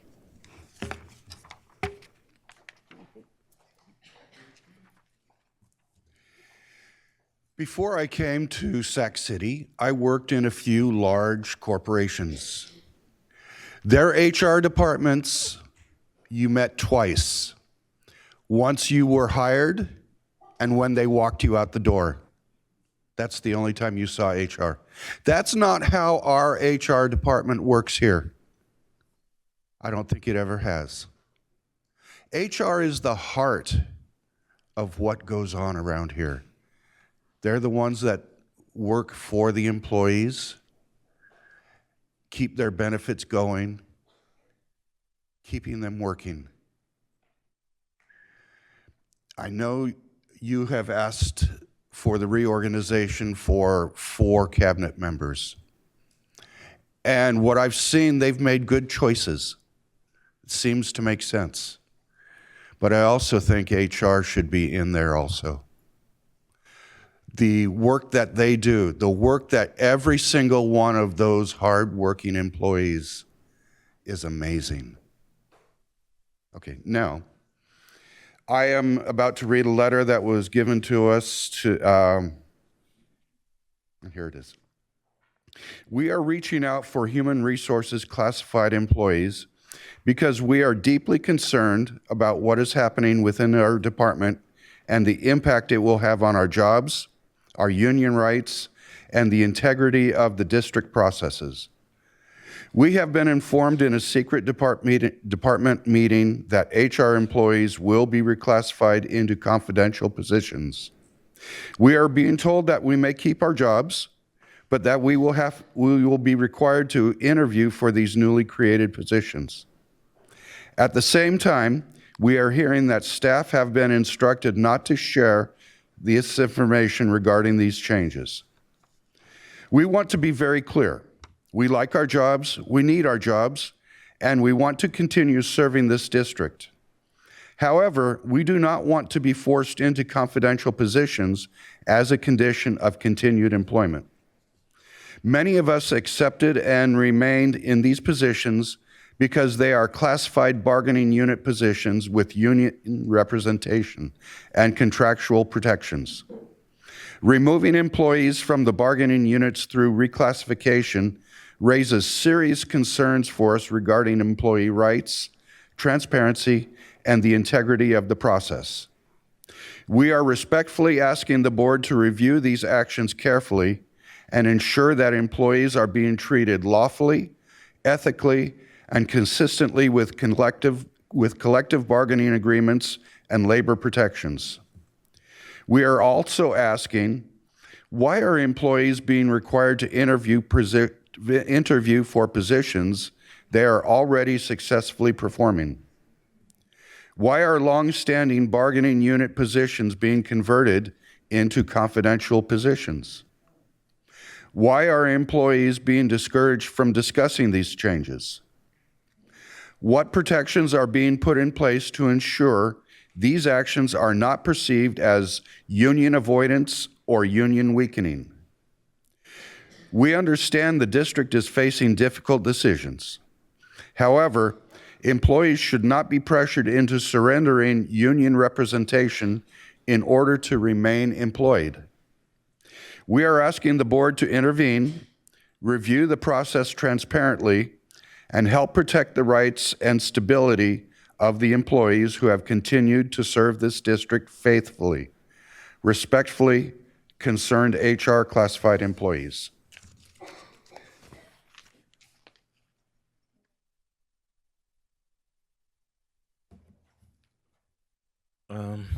Right now, you basically have some really tough decisions to make. But one of the things you shouldn't be doing is balancing everything on all of the staff. And right now, everything you're hearing here and you're seeing everyone come up to just express like, please don't do this. But at the same time, it shouldn't even be something that's considered.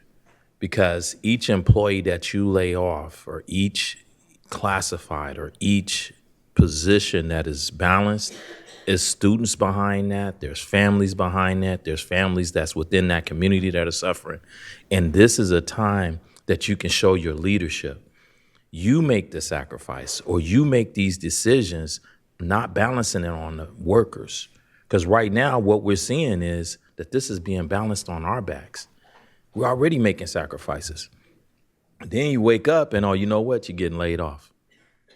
You know what? That job you've had for 20 years serving this community, thank you for your service. No, that's not how this go. How this go is you are the electeds. You are the ones that's supposed to lead. How you lead is by example. Before anyone goes, you're like, hey, hold on. We got to really look at the impact of this. Look at the impact to the students. Look at the impact to the whole picture, not just taking it like, oh, this number right here, if we remove this number, this will save us this, right? But it really isn't, because the impact that it's going to cause is going to be something we can't measure and something we're not seeing. So this is a time for us really to get together and not be on the other side of the table. Come on this side and stand with us, and we try to support in all the decisions that we're trying to make. Everything we said was like, hey, let's be transparent. Don't go isolated. Because sometimes, I've seen it where people are under stress, and what do? They get quiet, and they, oh God, what do we got to do? We got to figure this out. No, we can figure it out together and work together, not cutting the staff. That's the wrong thing to do. It always starts at the top. If it was me, I was like, hey, you know what? Take some of my salary to help balance these positions. Take some of the salaries from the top so that the work still gets done, that the students, no one loses anything.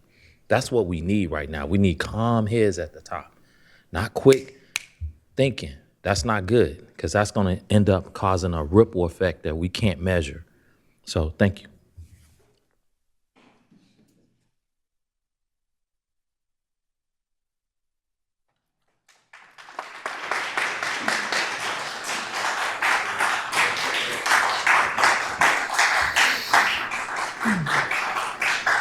TCS, Teamsters, UPE.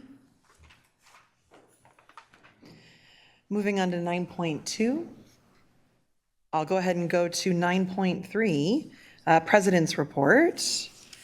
I just wanted to take a moment to wish our community a happy Asian American, Native Hawaiian, and Pacific Islander Heritage Month. Sac City Unified is proud to celebrate the vibrant cultures, languages, and traditions of our Asian American, Native Hawaiian, and Pacific Islander staff, students, and community. This month is a celebration of over 70 distinct ethnic groups who speak more than 100 languages. Our district encompasses many of the proud AAPI communities, including Chinese, Indian, Sikh, Japanese, Filipino, Vietnamese, Hmong, and Korean, to name a few, and I emphasize a few because I know some did not make that list. Over the next few months, we'll be hearing a great deal about the 250th anniversary of America. And during this time, I ask our community to prevent the erasure of Asian American and Pacific Islander contributions to our country. These stories go further back than the commonly known portrayals of the Gold Rush and the Continental Railroad. Asian American and Pacific Islanders participated in the Revolutionary War. They've been here on this continent before the United States began. We honor the incredible impact the AAPI community has made for our country and acknowledge the discrimination they overcome and are still overcoming, including acts of violence, the prohibition of citizenship, and even federal internment. Thank you to our Asian American and Pacific Islander and Native Hawaiian neighbors for making our Sacramento area so unique and vibrant, and for contributing to our school communities in powerful ways for our students. And with that, I'll move to 9.2, our student member report. All right. Sorry for being a little bit late. Good afternoon, everybody. The SAC has finally completed all interviews, as you guys have heard in the last presentation. Final notices, though, will be sent out by May 28th for both our committee representative and our new student board member. Continuously, all of our potential student board members were here at this meeting and have given their amazing public comments. So a post shout out to all of them and great job to all of them. It's definitely not easy to present in front of the board as a student in a room full of people, especially on an issue that is important to you, which is what they did. I just wanted to remind them that this is one of the many steps that they'll be taking if they are to ensure that youth voice is represented within our district. Shifting from that, though, I also want to just highlight our seniors in the SAC who are fortunately not here anymore. That was the last board presentation that we did for the school year. And it's a very bittersweet moment, and I just want to commemorate our members, specifically our seniors, for their work, and I'll do that by just listing out their names and what school site they represent. So we have Ryan Allen from JFK, Eric Delgado from Rosemont, Lynn Ho from Luther Burbank, Rubina Yarzada from SES, and Pramithi Behera from Hiram Johnson, Reed Wages from Carver, and Kim Pham from Luther Burbank. They are the members and the seniors who joined this year. Next are seniors who joined last year. Ma Bangura from Rosemont, Sophia Edelaint, and Jessica Torres from JFK. Thank you all so much for the continuous energy that you've brought to the space.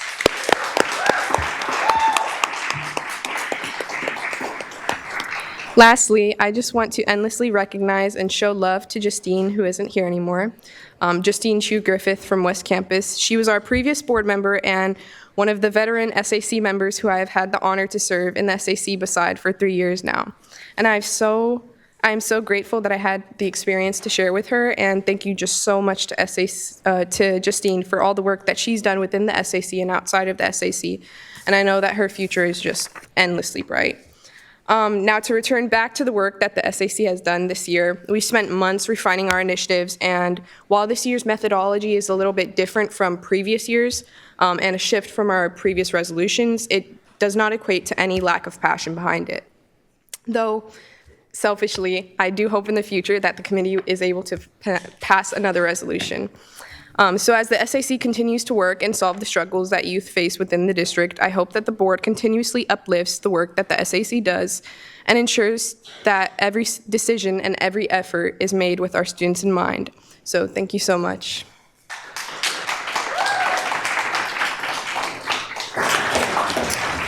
(9.4) Information sharing by board members. Member Benjamin. Oh, okay. Member Singh. All right. So I want to begin by recognizing the conversations and discussions that we've had tonight. Is what my comment is going to be on, and it's going to be around recognizing, supporting our brave Native American community members and students who have led this charge for the removal of the mascot at Hiram Johnson. I've supported this effort for years, And I deeply value that this became a student-led and Native American student-led effort. I understand that also puts our students in certain levels of harm, but those are harms that were unintended by us and unfortunately created by administration that lacked the understanding of what it means to protect our students in these moments. So I want to be clear, this board has given clear, unequivocal direction, unapologetic direction on what needs to happen with the mascot at Hiram-Johnson. We made this decision with the intent of protecting the members of our community. I had no desire to speak about this, actually. The expectation was that site leadership would carry out the direction responsibly, thoughtfully, in a way that protected our students. That did not happen, causing me to speak on this issue today. This effort has had a negative impact on students because of the consequences created by an administrator who, in my opinion, should have either remained neutral or found ways to support or protect student voices. Site leadership carries that responsibility not to a single campus, but to the entire district. It should not matter where those voices are coming from. They do not need to come from the school site, but they definitely need to come from our student voices and our community. And we had a letter delivered to us with over 300 signatures, making it very clear that this is what the community intends and this is what the board should be doing. But this is not new information. I want to be clear that folks have been made aware for years that the imagery at Hiram-Johnson is problematic. Site administration has known about the problematic feelings of the imagery, and the Assembly bill is not brand new. It's just that the deadline is in 6 weeks. This is not when it was introduced. This is when we have to have this done by. I also want to make some commentary onto the commentary that folks decide to have with us in other spaces, hiding behind, let's say, computer screens. Our district faces many challenges, but please do not whitewash us by addressing one challenge, saying that it excuses us from addressing other challenges. We are facing a fiscal challenge. We will get through that, but that does not mean that we can't address legal issues that we must tackle, and we cannot address mascot and imagery that is affecting our students' ability to feel safe, seen, and heard on their school campuses. Moving forward, I also want to address to the Hiram-Johnson students and the community that you will be involved in shaping what Johnson looks like in the future. You can build a school on culture, rooted in pride, respect, and inclusivity, not imagery. Your pride is not tied to imagery. Your pride should be tied to the school's outcomes, to your student body, and what you can do for each other, for your site staff, and for your fellow students. Just because something was done a certain way for a long time does not make it acceptable. This nation itself is the clearest example of that truth as we continue to confront and learn from our own complicated history. Growth requires honesty, accountability, and a willingness to involve. So my commitment to you all is that we continue listening to Native voices, supporting our students, and help build a school community that reflects the values we want to stand for, and ensuring that that mascot comes down, and it comes down prior to the July 1st deadline. Thank you.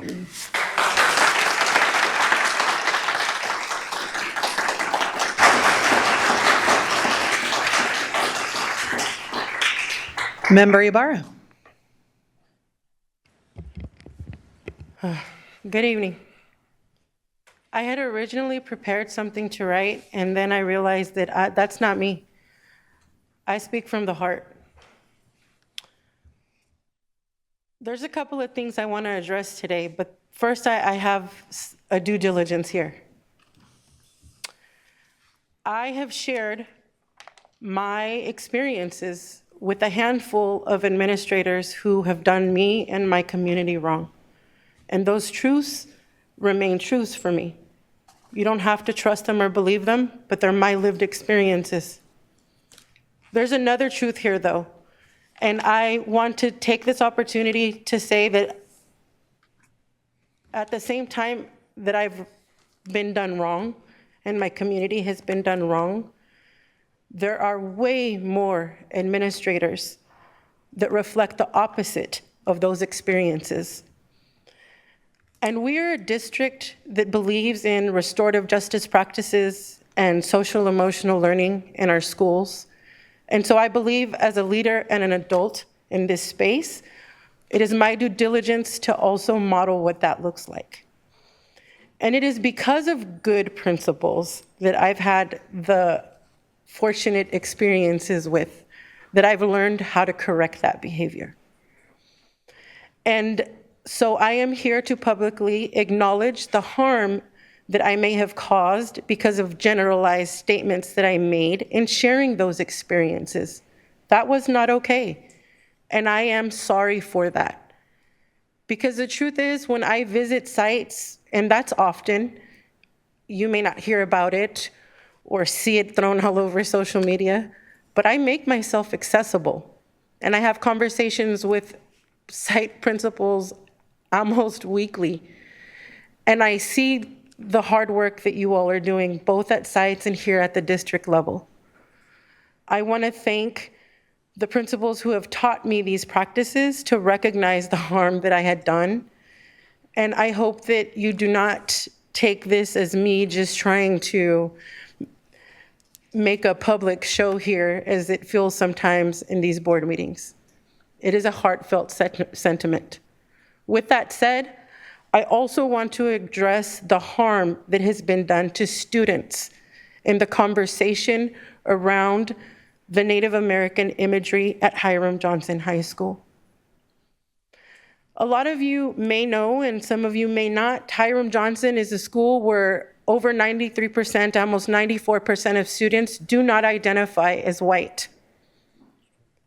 And 53% of those students identify as Latino or Hispanic.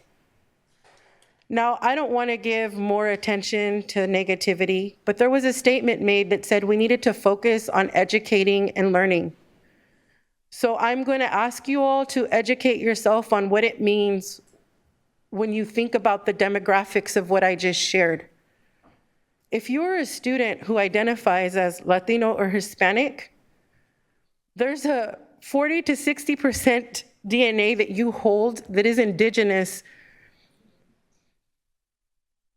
So although maybe it's true that Hiram Johnson may not have a large population of folks who identify or are part of Native American tribes, they serve a large population of indigenous students.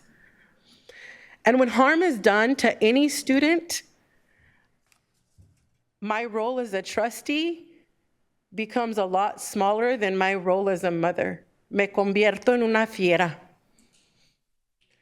So I want to make this message clear that we need to recognize that as adults, when you allow ego to get in the way of how you choose to lead, you're not harming other adults. You're not harming us as a board by making those kind of bigoted and racist undertoned comments. You are harming students. And if any adult can come into this space and say that all they ever hear is good feedback from their students, you're doing something wrong. They don't feel safe to tell you how they really feel. Now, I don't want to take up too much more time because there's lots of stuff for us to get through. But my last message is this. Lausanne, you were an inspiration, not just to me, but to many in this district. And your voice is valuable. And it is because of your voice and the voices of other students in this district that it is very important for us to lean in and understand why ethnic studies is so important. And how you choose to embrace that as it is integrated into your schools and spaces matters, and it is important. So I hope that moving forward, the adults, irregardless of what union you come from or are grouped with, as adults, we are entrusted to lead these students daily with integrity, with truth, and with recognition when we have done wrong. So again, I apologize for any harm that I have done. It doesn't take away from my truth or the truth of those in my community, but it also didn't make it right in the way that I approached the situation. Thank you.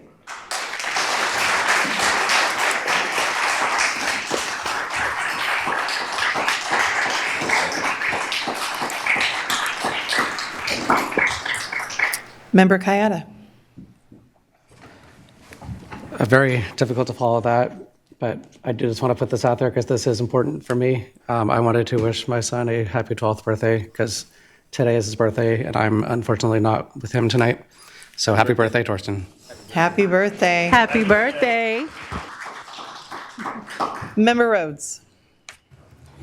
I just, as we're having the conversation, listening to everyone today, I think once again, the board last time, superintendent, community, our direction, we felt it clear. And anyone who feels otherwise, just a reaffirmation to any staff or anyone in the building who might feel that we were unclear, let's be very clear that we do want it taken down. It will be taken down, and that's the last we should be hearing about this anymore. So we stand with you guys, and remember, seeing that's your area, and I stand behind you as well to make sure the backing and everything you said also. But I do also want to uplift staff that are doing some amazing work.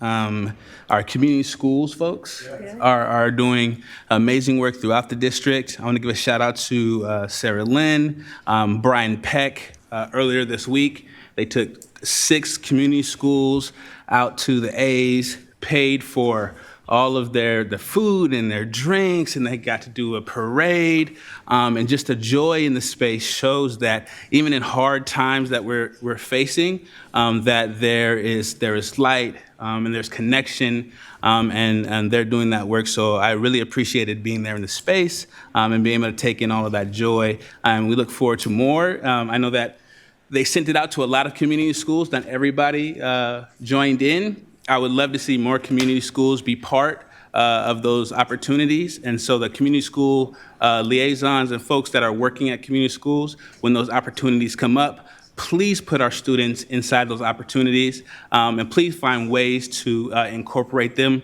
I had many people reach out to me and say, hey, why didn't my school go to that? And I said, hey, did you talk to your community schools person? I have no clue why you guys didn't go, but we want to make sure that all of our sites get the opportunity, but then also see themselves in being able to go and that it's not an extra burden for them or their school site. Once again, we need to give our students more opportunities, more access, because like I say all the time, our students don't lack self-confidence. Our students often lack self-efficacy, and if we can give students that, then we'll be 10 paces ahead to where we are now. So thank you guys so much for your time, and I yield my time back to you, President Jean.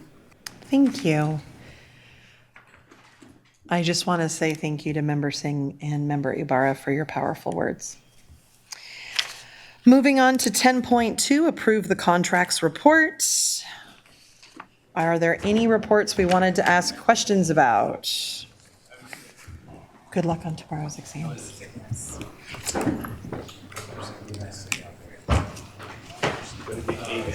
Are there any? Nope. All right. I will entertain a motion to approve our contracts. Is there a motion? I'll move. And a second? Thank you. And roll call vote. Member Jean? Aye. Member Kayada? Aye. Member Benjamin? Aye. Member Navarro? Aye. Member Rhodes? Aye. Member Singh? Aye. Member Ibarra? I've done that before. Moving on to 11.1. Public hearing on adoption of Resolution 3589 to adopt 2026 developer fee justification study and developer fee increase. Hi. Hi. Hi, Board of Education and Superintendent McCarn. My name is Ben Wangberg.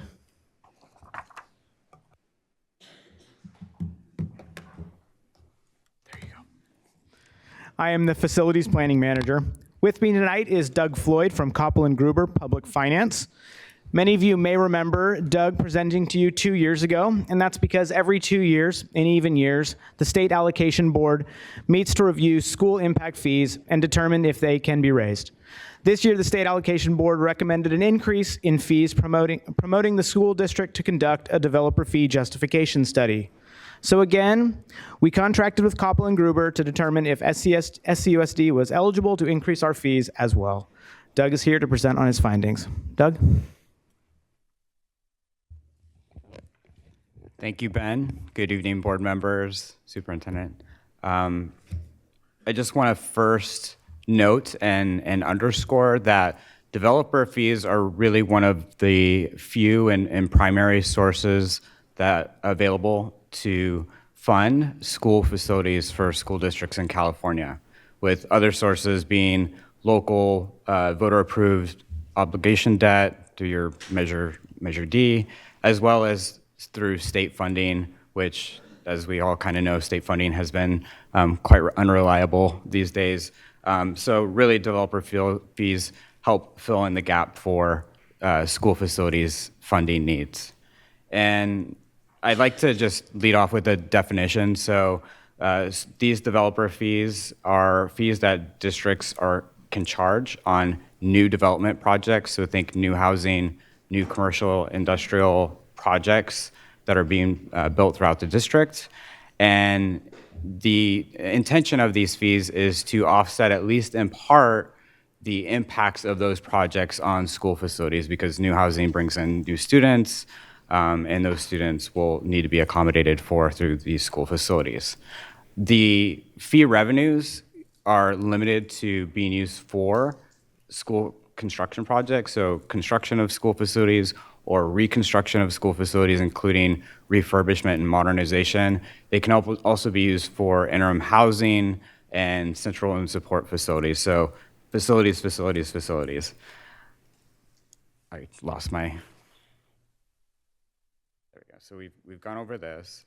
To give you an overview, so the board's considering adoption of an increase in level 1 fees.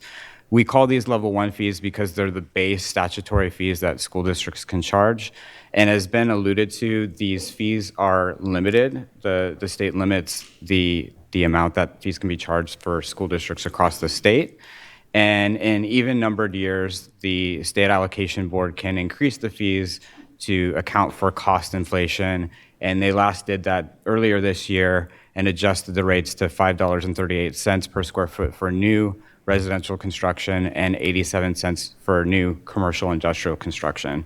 Currently, the district charges $5.13 for residential and 84 cents for new commercial and industrial.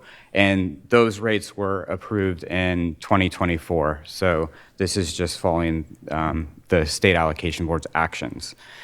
In order to increase those fees, the district has to go through this process of preparing a fee justification study to determine that the district is justified in charging the increased rates.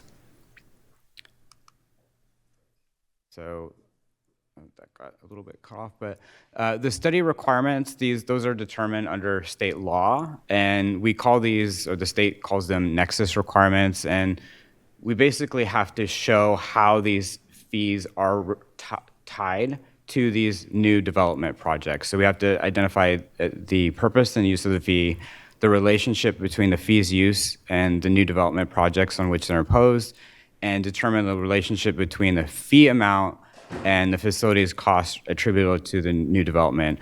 In other words, this means that the amount that the district charges through these fees cannot exceed the cost impact of those projects on school facilities.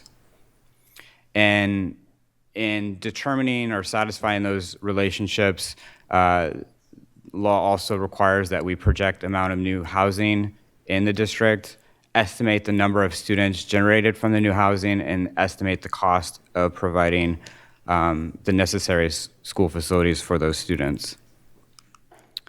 So this graphic just kind of illustrates what I just went over. The study itself has to make a projection of enrollment from new residential projects, estimate the cost attributable to providing facilities for those students, and we really drill down to what the cost impact is on a per square foot basis. And the question is, does that cost impact exceed the maximum amount allowable by the state, which is currently $5.38. So there's a lot of busyness on this slide. I'll unpack it, but it's basically the slide before that layered with the findings that we determined through the fee justification study. So at the top, again, we have to project housing development within the district, and we compiled information from the local planning agencies, researched a lot of the development projects throughout the district, and determined that there's the potential for nearly 7,000 residential units. This includes projects like Delta Shores, Stone Beatland, many high-rises and infill developments that are either underway or in the pipeline for development. We then determine what the average number of students per household are, and what we found was, on average, there's about 28 students for every 100 single-family type housing units, and approximately 19 students for every 100 multifamily or high-density projects. And we use those averages to make a projection of students from those nearly 7,000 residential units. You'll see on the slide that that projection is around 1,400 students from those projects. We then look at the cost for eligible capital improvement projects. In 2019, the district prepared a facilities master plan that identified about $3.5 billion in capital needs. We looked at what the capital improvement projects that are currently underway are priority. That's about $1.7 billion. And really what projects from that are eligible to be funded through developer fees, and that's a little bit lower at $1.6 billion. We then derive what it is on a cost per seat basis. So you see that in the lower left-hand corner by school level. So $50,000 roughly per square foot or per seat for elementary, $82,000 for middle, and $12,000 for high school.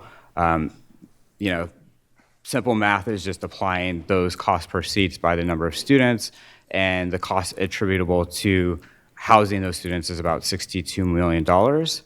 And then we use the housing factors, so just dividing that by the number of housing units, the average square foot per household, and we get a cost impact of $7.67. So that's the estimated cost impact for providing those facilities. Because it exceeds the $5.38, we deem that the district is justified in charging the full maximum of fees allowed by the state. And then you may have asked why the commercial rate is much lower than the residential rate.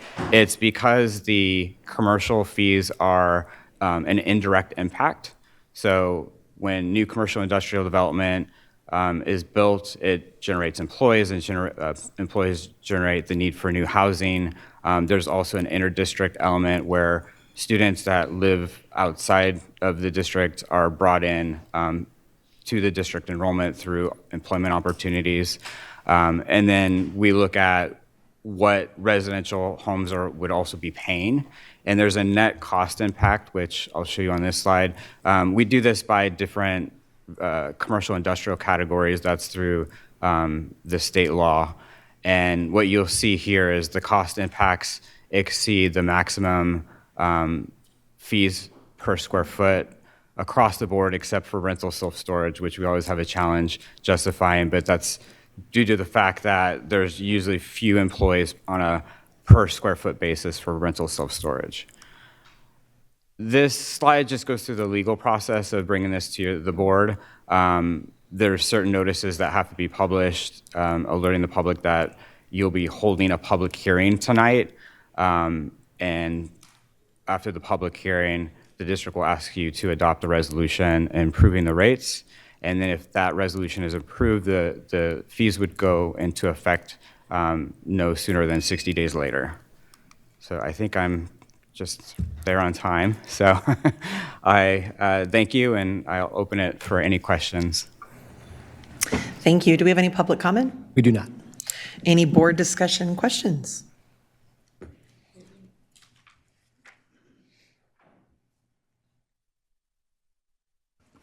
I'll move it. Excellent. I did want to say one thing that I just think is so vital for folks to understand. Member Benjamin and I actually had a conversation about this about 9 months ago when someone was coming to us about like, why fees? And it's like, folks, schools are the heart of the community. We do not get any money from the state for facilities. Like they all have to come through bonds or state bonds or developer fees and new development. And so the partnership of how we as a community come together through our school facilities is vital to the thriving of all facilities. You want to buy a home where there's good schools. You want to build a business where there's a thriving community. So these developer fees are a part of that coming together to do right by our communities and our students. So with that little comment, do we have a second? Thank you. And a roll call vote. Member Jean? Aye. Member Kayada? Aye. Member Benjamin? Aye. Member Navarro? Aye. Member Rhodes? Aye. Member Singh? Member Ibarra? Aye. Thank you for making it clear and thorough. You're very welcome. Thank you for your All time. right. What's that? Oh, thank you for your time. Yes, thank you so much. I just want to take a second and share that Ben is taking the ultimate job in 2 weeks of being a stay-at-home father to raise his amazing young girls. The amount of intelligence getting ready to leave our office is not going to be made up easily because you have me, and I'm not very intelligent. But try playing a trivia game with this kid. You will never win. But we're going to miss Ben. We wish him all the luck, and especially raising his two amazing little girls. Congratulations, Ben. Thank you. Moving on to 12.1, 2026-27 Governor's May Revision Update. Hi. Hello. Good evening. Leilani Aguinaldo with School Services of California. Thank you for the opportunity to present to the board today. Member Kayada, we have something in common. My kids, their birthday is today too. So we quickly had to inhale birthday dinner and then I was able to get here in time. So I'm glad the timing worked out. So I was asked to come and present to the board today to give an overview of the governor's May revision for the 26-27 state budget. So just for purposes of process, the governor first unveiled his proposal as required by law for the 26-27 state budget on January 10. And then what the law also requires is that by May 14 of each year, he comes back and he provides an update, what we call a May revision, to the budget proposal, because at that point in time, more data is available compared to January, right? He'll have the benefit, and there's a lot that's happened, right, between January and May. So he'll have the benefit of knowing better forecasting for the economy, having better actual revenue numbers for the current fiscal year, et cetera. And so on May 14, a week ago, he provided his May revision for the 26-27 state budget. And so now in the next few weeks, the governor will continue negotiating the state budget with the Assembly and the Senate. And our hope, of course, every year is that they come to an agreement and that there will be an enacted budget before the new fiscal year starts on July 1. So that's where we are in the process. So the May revision does have a bit of good news, a lot of good news actually, for K-12 education. Proposition 98 by the state constitution is the minimum funding level that the state is required to provide to TK through 14 public school education in California. And when I say there's good news for California schools, I mean there's $6.4 billion worth of good news for California schools. And that's a $6.4 billion increase in the Proposition 98 minimum guarantee across the entire 3-year budget window that is included in the entire state budget proposal. So that 3-year budget window includes the prior year, the current year, and the budget year. And so you can see there what the difference is in each fiscal year that aggregates to the $6.4 billion additional that the governor has at the May revision compared to what he proposed in January. So even though he has $6.4 billion more to work with, he does still have a settle up. I know watching prior board meetings, many of you are very familiar with the settle up proposal that he has included in his budget. And so the settle up proposal is specific for the 25-26 Proposition 98 minimum guarantee. In January, the state had forecasted the minimum guarantee for the current year at a level of $121.4 billion, and yet in January, the governor only included $115.9 billion in his spending plan.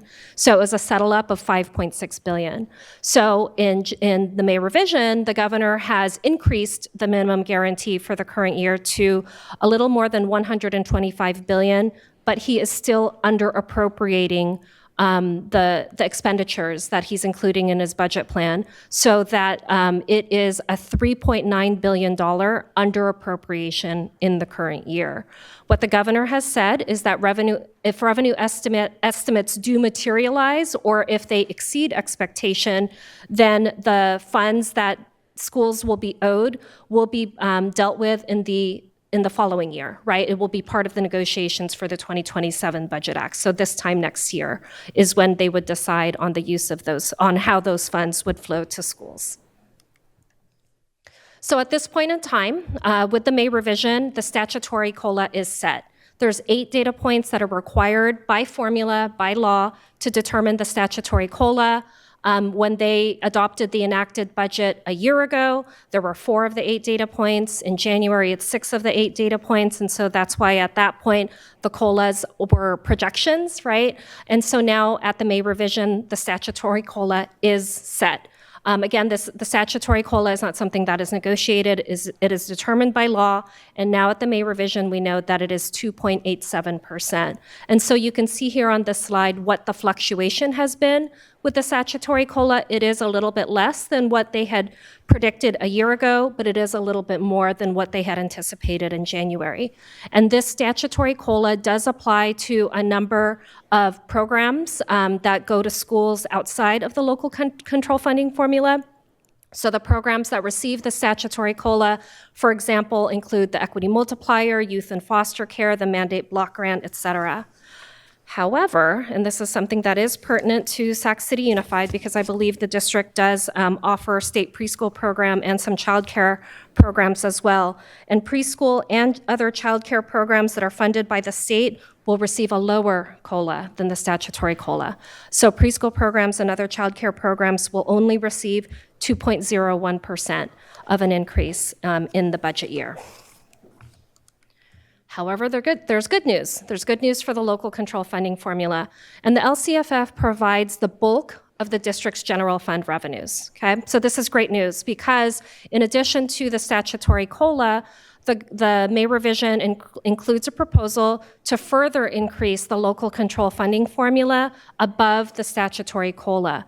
The governor is proposing to invest an additional 1.44% in the LCFF, so that in total, districts like Sac City Unified would receive a 4.31% increase over last year. However, that 4.31%, I should add, is at the state level, right? That's a 4.31% increase in what the state is putting into the LCFF, but the amount that a district receives out of that could very well vary, right? Because it depends on your average daily attendance.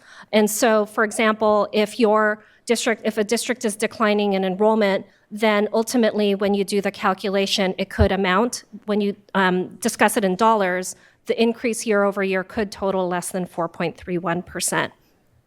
I will say that a big reason that the governor has proposed increasing the LCFF by the additional 1.44% is because he has proposed a very new groundbreaking program for California workers, and it would be specific for all certificated and classified employees of public schools. And the requirement would start in 26-27 that certificated and classified employees of public schools would be eligible for up to 14 weeks of paid pregnancy disability leave. This is huge, right? A few caveats though, right? A few details that we do know. We're still learning about some of the finer implementation considerations for this paid pregnancy disability leave, but I do want to emphasize it's pregnancy disability leave. It's intended for the mother who is actually disabled by pregnancy, miscarriage, childbirth, termination of pregnancy, or recovery from those conditions. This is not paid family leave, okay? But still, this is huge. This is huge for all the mothers who work at Sac City Unified and other districts around the state, right? Because under this proposal, not only is it a requirement for public school employers to offer paid leave during pregnancy disability, but the state is providing funds for that purpose, right? And so at school services, what we've done is we've estimated what the 4.31% total increase in LCFF funds, how much that could potentially mean for Sac City Unified, and our back of the envelope estimate is that it could bring up to $20 million more for Sac City Unified. But again, this is dependent on what your local data says about your ADA and your UPP. So the data that we have is definitely not going to be as up to date as what district staff has currently.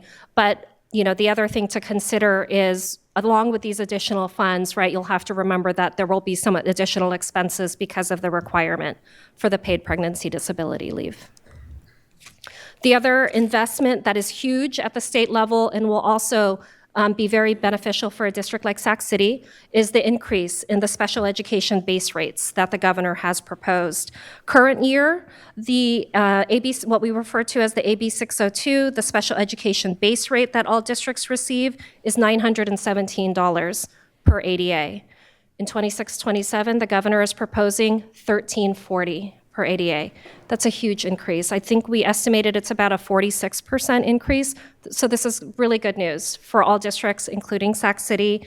And again, that would be an increase from the current year of $917 to about $1,340 per ADA. And at school services, we did a back of the envelope calculation. We estimate that this could bring up to $14 million more for Sac City Unified. But again, the same caveat, right? I'm going to be a broken record here. It depends on what your ADA is, right? Because we don't have that data at our office. That's something that we don't get until later when it's available through the state. So it would be based on what your ADA projections are.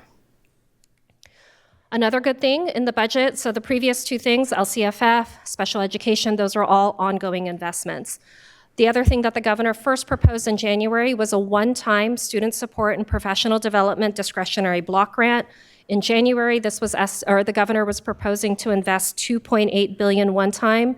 In May revision, he's estimating $5 billion. So more good news, right? So this also would be distributed as proposed on a per ADA basis. The new calculation that we have is that on a per ADA basis, this would be about $937 per ADA. And our back of the envelope calculation is this could bring up to $31 million one time to Sac City Unified. But again, broken record, depends on what your ADA calculation ends up being. The good news is these funds are fully discretionary. There are statewide priorities that the state would like to see how districts use this money, but it is fully discretionary. You'll see there on the right, we have huge caution flags, though, at school services to consider before you add these funds to your local budgets at this point in time. And the reason for that is we highly anticipate that the $5 billion that the state is investing will likely change. The reason for that is, for example, if state revenues even come in higher between now and the enacted budget, then they could decide to put more money into this discretionary block grant. On the flip side, there could be a decision to fund other things. So as an example, the governor and the state could decide, hey, we want to trigger that ethnic studies mandate, right? So if they would decide to activate that ethnic studies mandate, which currently is not funded by law or by the state, then if they were to fund that they would probably take it out of this pot of money, right? And so that $5 billion would decrease. So just lots of different things that could happen between now and July for what the total state investment is. In addition, there are conversations about how this money could be distributed. As I said, currently it's on a per ADA basis, but that could change. There are some legislators that have indicated they would like for there to be a UPP factor in distributing these funds. Of course, if they were to add that kind of a detail into the formula, that would benefit Sac City, right? Because you're a higher UPP district relative to other districts in the state. So we'll have to wait to see how some of these negotiations pan out between now and the enacted budget. Two more slides. The Learning Recovery Emergency Block Grant. So this is a portion of money that the district already received in the current year. This is a restoration of a block grant that the district first got in the 2022 Budget Act, and then there was a downturn in the economy. The state took back some of that money in the 2023 Budget Act, and then they said, sorry about that, but we'll pay it back, right? So now they're starting to pay it back.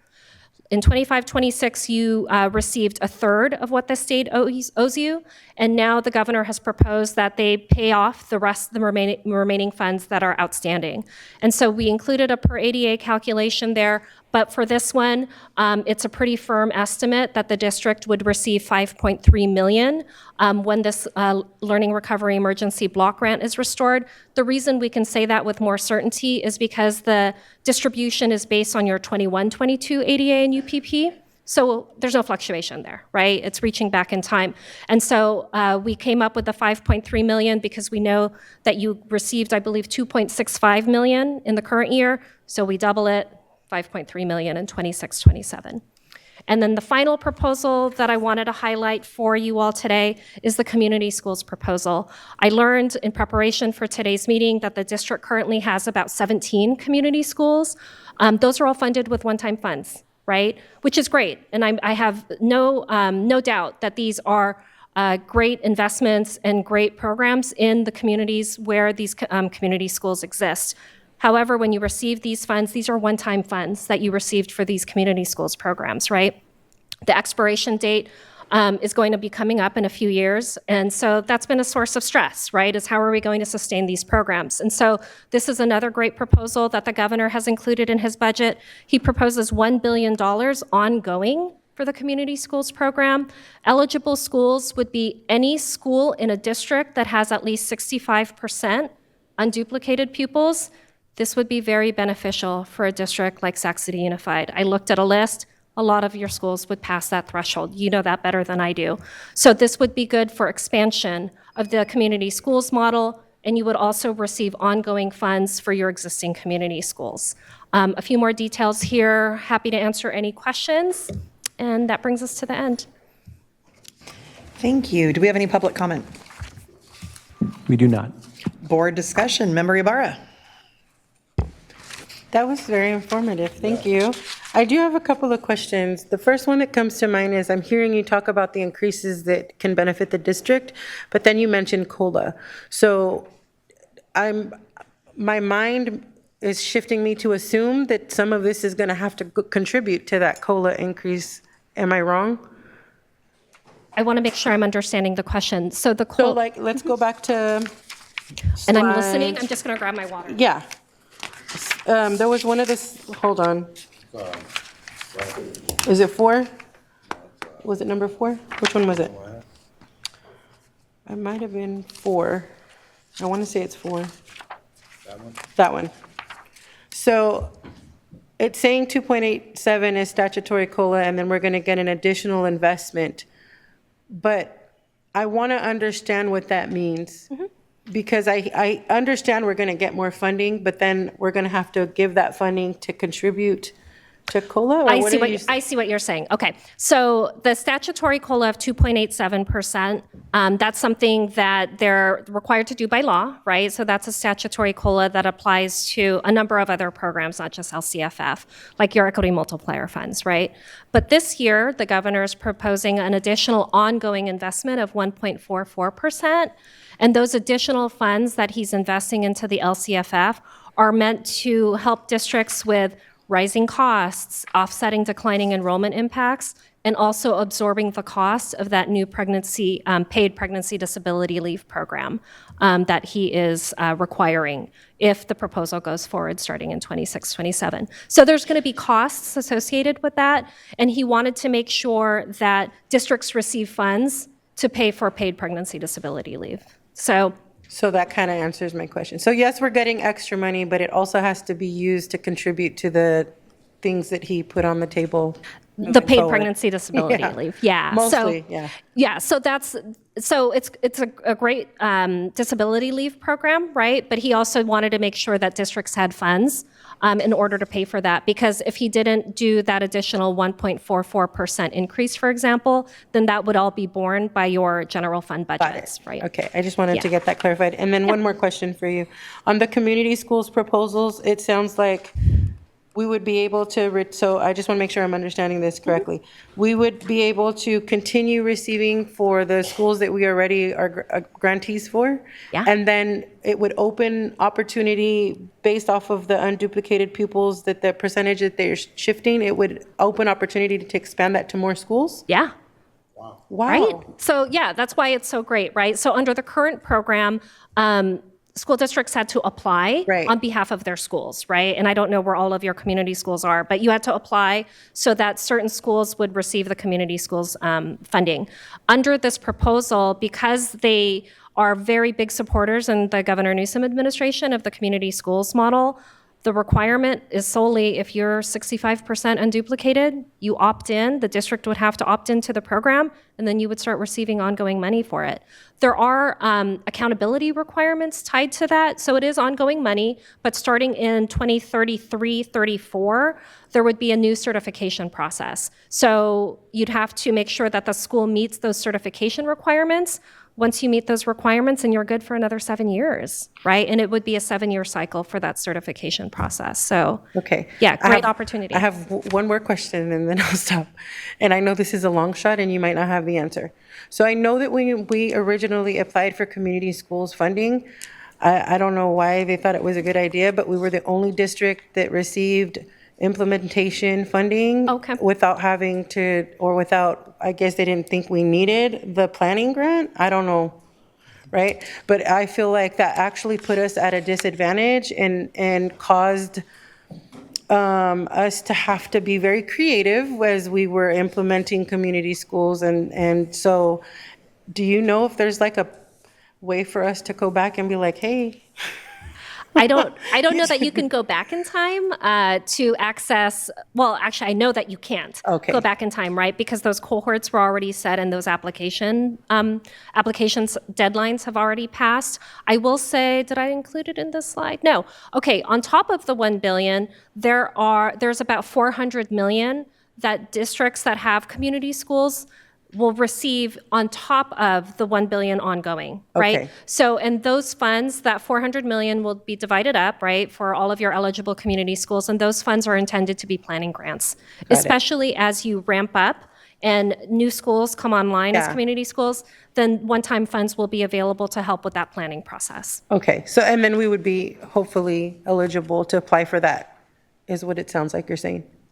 I don't know that there's even like a rigorous application process for it. Probably not, because they just gave us the implementation funding without needing the planning Well, funding. you mean to access the planning grant? Yeah, I don't know. The CDE is the one that's going to determine what the process is going to be, but I don't think it's going to be like a rigorous application process like it may have been for the current I round just of don't want funding. us to miss out on extra. Sorry? I just don't want us to miss out on extra funding again, which is why I have all these questions. That's all my questions. Yep. While we're here as well, so my questions probably go more towards staff. But the LEAs need to opt in. I know we do have a phenomenal community schools director here at the district office, Sarah Lynn, but I also know that she's certificated, not necessarily administration. So I just want to make sure, like, I don't know who's going to be responsible for making sure the opting in happens, but that definitely needs to happen. I know we've got plenty more schools that are at 65% that are not community schools. In my area, Leotata Floyd would be a great example. So going back to slide 3, I'm not anticipating that you will have all of this information right now, but as we are looking at our June 4th presentations, not only of the third interim, but our presentation of the 26-27 budget, I'm going to want information on how the lower COLA of 2.01 is impacting our preschool programs, because I know that they are currently very tight in their budgets, and I don't know if that's going to have an impact. So I'd love some specific information about that. Looking at slide 4, I just want to reiterate, it is amazing that we are celebrating and supporting our pregnant folks. And quickly as a teacher, the reality that women and people who have children have to use up all of their leave and then have to pay for their own sub out of their salary to be able to stay home and raise their kid is just an utterly ridiculous part of being an educator. So this fix is something that I know educators, teachers have been advocating on for a long time. So I'm very excited that this is happening. I appreciate that it's not entirely an unfunded mandate because we got the COLA, but it feels a little bit like a categorical funding requirement when all of us are saying we have costs that are rising like crazy. We actually just need the COLA. So it's a celebration and a at the same time. Going to slide 5. I just want to emphasize, it's amazing. It's a 46% increase. That's absolutely incredible. But I also want to emphasize that 80% of our special education dollars are currently coming from our unrestricted monies. So this is great. We're now going to have maybe 70% of our special education dollars come from our unrestricted. And so while I appreciate the nod to the fact that all of us are advocating hard for our students who need more from us, and require more resources, the state and the federal government are still not supporting us enough. So thank you, and it's not enough. Slide 6 and 7. This one, I've been really processing for a while. So in the last 4 months, as we've had so many conversations about budget and about cuts and about numbers and dollars, we've had some presentations where folks came and said, hey, we're asking you to fund this and we have found a funding resource, so we're covered. I just want to emphasize that nothing's actually covered like that anymore. That the cuts that have happened, I don't look at this and go, great, we can pull cuts back. I look at this and say, hey, that's $31 million we were not expecting. Who are my creative staff that are going to see every dollar that can free up unrestricted monies by spending this in spaces that unrestricted monies are currently covering? So that's $31 million that can help relieve the pressure on our unrestricted funds. And the same would be of our Learning Recovery Emergency Block Grant. It's frustrating that we got all this one-time monies, we built these great programs, they then got hit hard because we were only given a third of that, and now you're getting that money back. So it feels like we should bring those back. And I wish I could say that's what we need to do, but right now, I want to keep this district solvent, and so it's not about bringing things back, it's about freeing up unrestricted monies. And I hate that I'm saying that, but that's how I'm looking at the 5.3 million and the 31 million in particular. And so I just want to emphasize, I look forward to hearing staff's creativity in looking at how to best maximize the use of these dollars to ensure that our budget is looking stronger and stronger as we go through our challenging stuff. That was just a lot of info. I don't know that I had any specific questions. Madam Superintendent, do you want to respond to anything I said? CBO Grant Dawson, is there anything? Or was that just helpful to know that we'll be looking for that June 4th? Absolutely, and thank you for your comments. We did get an opportunity to talk about these resources. A lot of money coming, but you'll see in the notes some things are one time, though you can spend them over several years. There's some that are ongoing, and some, as you pointed out, that come with conditions. And so we also talked about making sure that we have some estimates and projections for what it may cost us to support our employees that are having children. We won't know exactly, but we do need to make sure that we're prepared for it. And so with that, then the board can, make annual decisions about what those resources are. We definitely were tracking. I appreciate you also sharing about the special ed. So it's like, yeah, because we, again, are having higher costs to support our students. We haven't had a significant increase. Our federal dollars have been going down also. So with that being said, there's been a lot of pressure on the unrestricted general fund. So this is helpful, but many of these things don't mean, as you pointed out, grow. It means try to sustain what you have and to continue to be mindful of how we're using these resources to maximize the best outcomes until we're in a better economic situation where we see ongoing money long-term coming into the state. Thank you. Member Kayada. I just had one question on slide 5 for the special education funding. So my understanding, and I think I heard this, was that the state's, or the governor's office, I guess, is proposing that this be based on per ADA. Is that per district-wide ADA? Yes. Okay. Yeah. I would say, I mean, obviously appreciate the money, but one issue that we've identified in our district, and I think we share this with urban districts in particular, is our special ed percentages and costs are a lot higher than a lot of the districts throughout the state. Yes. What does it look like to advocate for that to be per IEP, per special education student, rather than just a flat per ADA that obviously would benefit statewide, but we really, in districts that are impacted by special ed, this really should be the focus.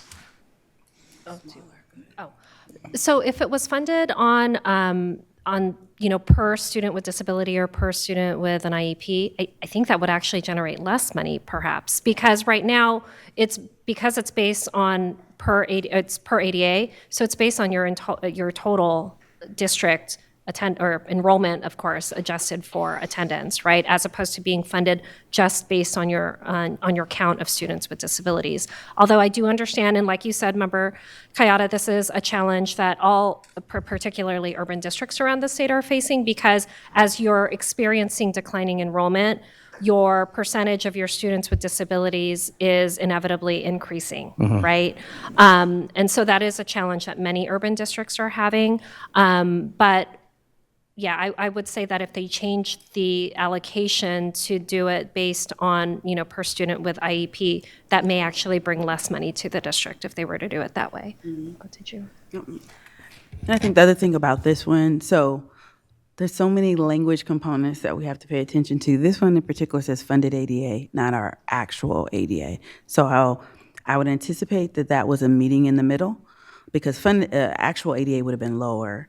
We're funded on a 3-year average, which again, we are continuing to be a bit challenged with because our ADA is declining. So this may have been a middle of the road agreement to do it based on funded ADA, which is total district, not just students with IEPs, which would be lower. Okay. I'm not sure if my math is making sense, and I don't really need to do the equation, but my concern really is that if there's an opportunity to advocate that this funding be directed in more part to the districts that are facing the increasing percentages of special education students, that would be something that I think if your office can help with that, or if there's, I'm not sure CSBA would pick up this mantle, but I think we might need to take it as, districts that are particularly affected by the special education cost. And that's... I think the other part about the logic, which again doesn't mean advocate for it, it means to say this funding also supports students that don't have an IEP and potentially an IEP yet. So if it was based on IEPs and it's based on current students, then you wouldn't have students that, again, may be recently identified and or being evaluated. They wouldn't be part of the count. Yep. Member Singh? I was going to add on to what Member Kata is saying. I think what you're trying to say is if we can get supplemental funding in addition to the base, right? So even if it's ADA, some of the numbers we've heard are much percentage points higher than the state average, like other urban districts. So I think that's where it would be supportive if there's a way to start advocating, if districts are able to advocate those urban districts that have a higher than average number, if there's a way to get supplemental support for that. And I think it's also just for all of us to recognize that no matter what we do, we're woefully underfunded. Right. Education is woefully underfunded, and this is why we're up here having to make tough decisions. But the reality is, no matter what is happening, and I appreciate the numbers and the money that's coming in, it's still not meeting us. Not just for us, for public education across the state is not able to keep up with the demands Sometimes the laws don't make sense in conjunction with the funding that we get. So we have a legal obligation to support students with special needs and disabilities and other things, but we don't have the funding to do so. And that's just really unfortunate, and it causes us to stress in spaces that unfortunately some districts don't need to deal with.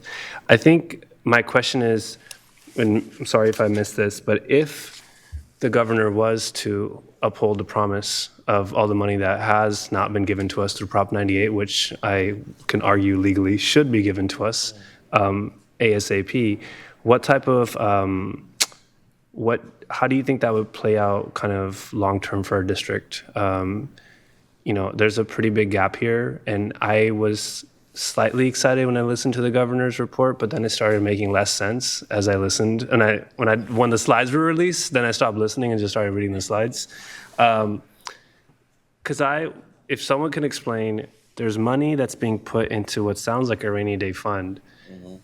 How does this access work? If it was to even be given to us for the full 5.6 billion, is that going to be accessible for us, or is it going to be in a rainy day fund that we can't access? And that's a good question, right? And in January is 5 points. So I think it's the settle up that you're referring to, right? Yeah. So now the amount of the settle up is proposed to be 3.9 billion. And that's a very good question, because on the one hand, the governor could say, okay, fine, I'll give you the money that you're all clamoring for, but the way I'll give it to you is I'll put it in the rainy day fund, right? That is a decision he could make. That's a decision the legislature could agree with. And so he would be meeting the obligation and moving forward with a spending plan that equals 125.1 billion, which is what they calculate the minimum guarantee, but then that wouldn't benefit any of you in the 26-27 state budget, right? Alternatively, they could decide to free up that money, the 3.9 billion, and they could decide to make the discretionary block grant $9 billion, right? And then I think the estimate we calculated is that would bring like an additional 645 per ADA if he was to do it that way. And then, of course, there's all these options in between, right? So if he was, all of that to say that if the governor was to free up that or agree to expend that 3.9 billion, there's really no way to predict how it would flow through to districts like Sac City, because it would be part of the budget process as well, the negotiating process. Okay. I think it's just a comment for all of us, is that I understand budgets, and I've never seen something as complicated as a school district budget because of the way that we must prepare for our students. We have staff that rely on us to keep the lights on and keep the doors open, but we are making decisions based off student needs, and we don't have a state government making decisions based off student needs or our workers, and we're being put in the hot seat to make tough decisions when in reality we're woefully underfunded and we're having to budget out year after year. And it's just, I wish there was a better way to do this, but I mean, I'm kind of speaking into the abyss right now, but that's just the reality I want to speak to, is that this is really difficult to prepare years out for people who rely on us and students who rely on us. Not just our staff who are here listening to tough decisions, but also our students who are asking us to keep certain programming open, only for us to be looking at these numbers and saying, there's access to billions of dollars, not just to us, but for the entire state, but it's not really accessible. And that's really hard to hear in a victory speech from our governor. Member Benjamin. Sorry about that. On slide 4, I just have a question, clarifying question. It says the increase in LCF funding would provide approximately, up to approximately 20 million. My question is what are the thresholds for that in terms of ADA, right? What does that need to be for us? Because it says up to, right? So I'm assuming you can have less than that, right? Than Yes, the 20 million? absolutely. So what are the thresholds for ADA? What do we need to be, like that type of thing, to get the max? Yeah, so it would depend on your average, well, it would depend on your enrollment, right? It would depend on your enrollment, and it would depend on your attendance rate, which is applied to that enrollment. So unfortunately, at the state level, across the state, what we've been seeing, the trend has been, since the pandemic, the attendance rate has dramatically declined. I want to say pre-COVID, statewide attendance average was maybe like 95, 96%, and immediately after COVID, it dropped down to 91%. Right? So even, let's say, for just sake of argument, if your enrollment was 1,000, your funding, if your average ADA is 91, if your average attendance rate is 91%, then you would only be funded based on 910 of those students because they apply that attendance rate factor to enrollment.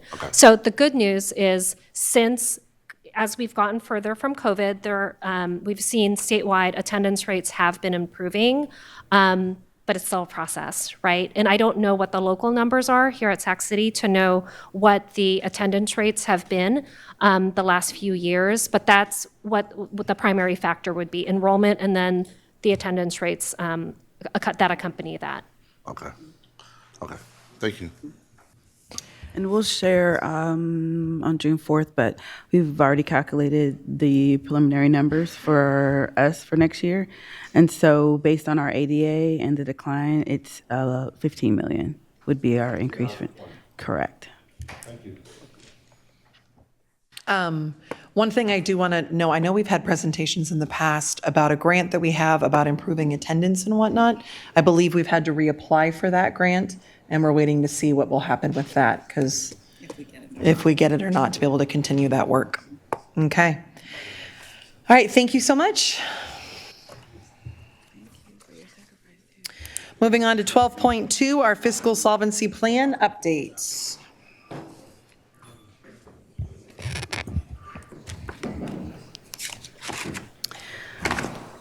Good evening. Still here.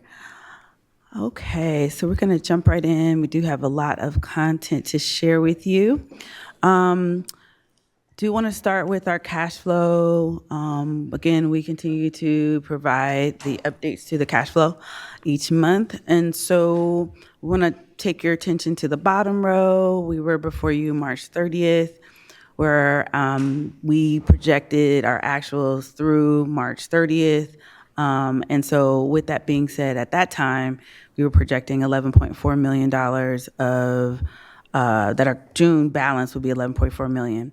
That was also contingent upon, at that time, we were also applying for a waiver in the 25-26 budget. So a year ago, the governor stated that he would defer June apportionments to July based on where the projections were for the state of California. And so we applied for a waiver to exempt us from that deferral. We did find out yesterday that our waiver was approved, and so therefore we will receive our apportionment on time. So at that time in the same month, which was April, FCMAT also came and provided a presentation. They included because again, they were about a month ahead of where we presented last. And so they included the June apportionment. And so therefore you see the increase in the projections. Now, it doesn't mean that the June apportionment was $8 million. It meant that there were also expenses that are offset against that revenue for each given month.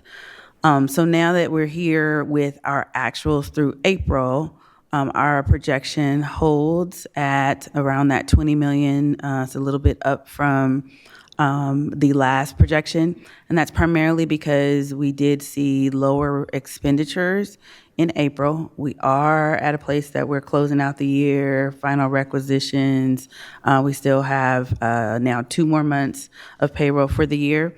And so with that, and with some of the strategies that we've been using and spending less, therefore, we're seeing a higher yield as it relates to what our projected June balance will look like. This still projects until we get to third interim that our deficit will still be in July. However, you did hear, and I did note that the next time you see this update, we will show our constitutional property tax advance in July of $111 million. So that is noted in the footnote. And that was initially shared with you and confirmed when FCMAT was here a few weeks ago. The updates as it relates to the fiscal solvency plan continue in that that should say Medi-Cal building balance, but it's the Medi-Cal amount that we had on a slide. There were 2 areas. The other post-employment benefits, as well as a balance that has been sitting for many years and growing in our Medi-Cal billing funding. And so we wanted to be able to utilize and that fund balance, like we have many other fund balances in areas of non-spending that have been previously identified in that $82.1 million. So that's us sweeping through several resources and looking to see what available balances we have. On our more detailed fiscal solvency plan update, we note the various resources. And so we did, this one required negotiations with SETA. And so with that approval, we have now added the Medi-Cal billing balance to our deficit strategy. And so we now have a total cumulative savings of $96.6 million. So with that, I do want to point out that when the district started this process in November, your goal for the fiscal solvency plan was $67.7 million. So we have exceeded that initial projected amount. I also mentioned the third interim presentation that is coming forth and some of the previews that you'll see not only in the cash projection update, but also, as we just discussed, the governor's budget and the May revise updates. There is another component as it relates to on the right. I'll shift to the second item that was in the additional strategies at the time. So the last time you saw this, it was 20 million plus 14.5, so it was 34.5. So the option regarding the use of the OPEB funds, we have not reached agreement as it relates to that discussion, but the discussions have ensued. The recommendation would be that if we don't have an agreement or some framing by June 1st, that the district consider moving this to the 26-27 strategy because we likely would not have time to implement all the components for the current year. So it doesn't take it off the table, it moves it to a future year. And so with that, we have, left this item, I missed a slide, there it goes. This is the summary with the thermometer that has also been updated behind you as it relates to our cumulative goals. So now when we go back to, I'm gonna go back to the other slide, the deficit is changing because as second interim, we were at 108.2. We had already presented to you $18.8 million of additional adjustments plus 14.5 tonight. And so therefore that brings us to a deficit target of 74.9 million. What can you expect when you see the third interim? Again, because we are now slowing down spending, we have encumbrances, our final encumbrances, meaning what are we committed to that between now and June 30th will still be spent. Many of the purchase orders have been closed for items that we won't see. That means there's less spending. And so with that, we should be able to have a good projection that helps to determine what our estimated budget will be. In addition to our final liabilities for payroll. This as, again, because education doesn't stop, we enter into summer school, an extended school year that start in June. And so there's some expenses that we will incur in June in addition to moving forward July 1st with our fiscal year beginning. And as it relates to 26-27, so based on the work that we have been doing with the restructure, which you'll hear a lot bit more about the restructure shortly. The Cerner restructure, as we shared with you before, right, many positions, they're funded different ways. So this just shows you the update of the projected unrestricted, which is in the top section, versus restricted savings for the Cerner restructure. So the unrestricted positions that therefore are proposed to be reduced is 17.6 million. So that means that of the $34.9 million that we previously identified, we add 17.6 to that. And that brings us to 52.4 million. And then for restricted resources, so for restricted resources, even though we make a reduction, it doesn't change the allocation that we've earned. it can mean that we potentially either could use those resources differently. You heard President Jean speak about that. We have not done any of that analysis to see what alternate positions and or other expenditures we could now utilize. So that would come forward next year. As it relates to how to utilize those resources in that 9.1. Those resources, unless they are resources that are available for us to either sweep balances or use it more flexibly, which typically it's not, would not be available to help support the unrestricted general fund.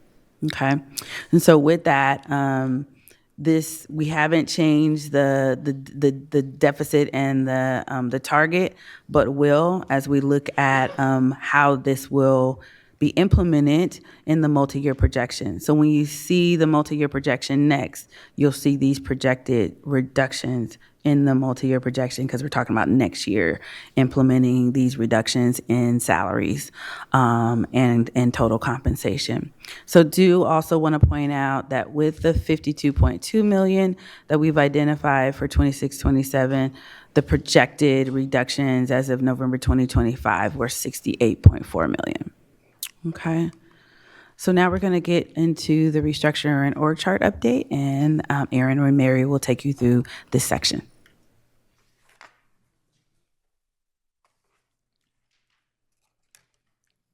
As we move into the next section of this evening's update, we want to highlight the deep and detailed work our teams have engaged in over the past several months. These next 4 slides represent our commitment to a seeing the systems approach, a rigorous effort to reduce the costs of running the district while fulfilling our obligation to preserve the services we must provide to all of our students and staff. To see the system is to acknowledge the vital interdependence between our work in these meetings and our communication with our staff and community.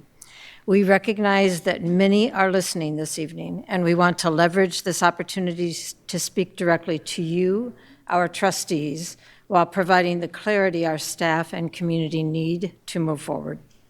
Most importantly, we are here tonight not just to accelerate our collective work, but to honor the commitment and investment in this district made by those who are both present and not in this room. Our goal is to ensure that our communication is as rigorous as our fiscal analysis, bridging the gap between board-level decisions and the lived experience of our detailed workforce.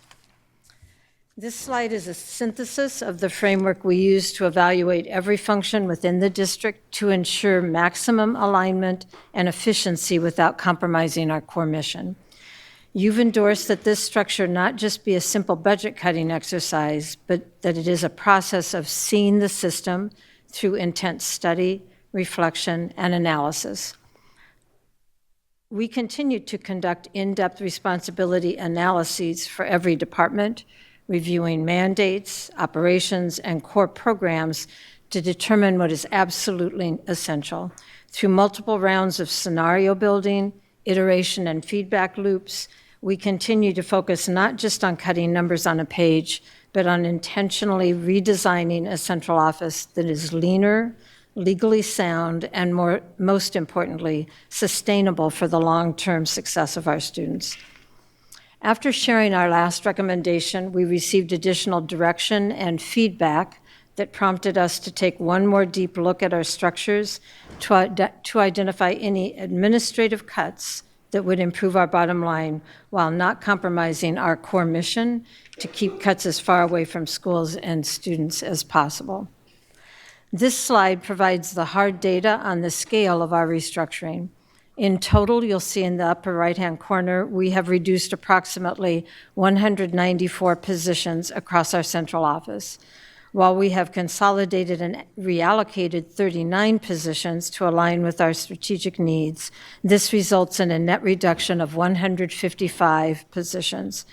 Financially, these total positional reductions generate approximately $34 million in savings. But after accounting for the cost of essential roles, we are realizing the benefit of a total net savings of approximately $26.6 million.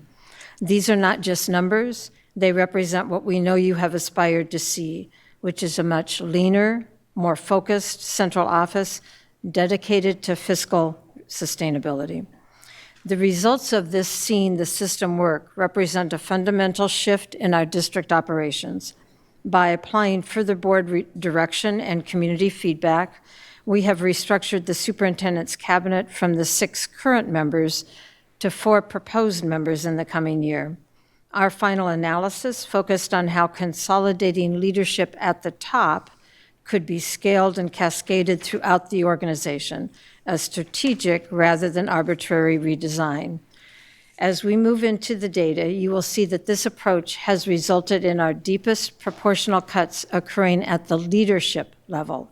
Recognizing the critical need to be transparent and communicate this information concretely, we provide the following tables describing the proportional impact of these changes across bargaining units.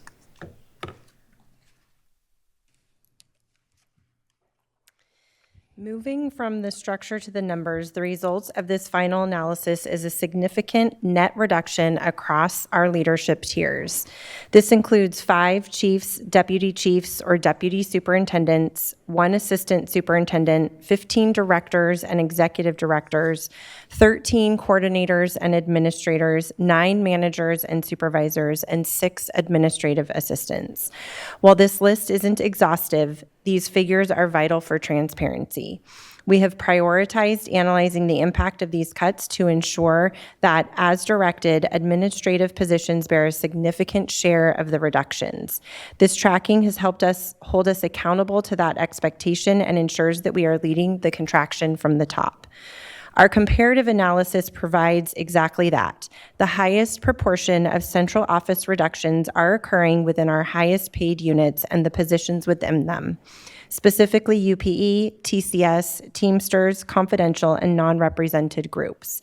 To put this in perspective, SEIU represents 61% of our CERNA workforce and 40% of the central office reductions, while our administrative units make up 28% of the CERNA workforce but represent 48% of the total reductions. Beyond these FTE counts, we have also reduced the classification levels of numerous remaining management positions, which is also responsive to the ongoing feedback this process has received. These downgrades create further cost savings that aren't visible in position totals but are essential to our overall fiscal recovery and provide further evidence that this process is led by contraction at the top. While our primary directive was to make the most significant cuts at the leadership level, we must be clear about the critical, indisputable role that management plays as an essential function. Recognizing this is vital, given inherent impact that will nonetheless be felt across the system. As the closest to the work understand, management is not merely administrative overhead. It is the bedrock of our fiscal oversight and legal responsibility. These roles provide the expertise and institutional experience required to navigate the high-stakes nuances of education law, state and federal mandates, and complex labor partnerships.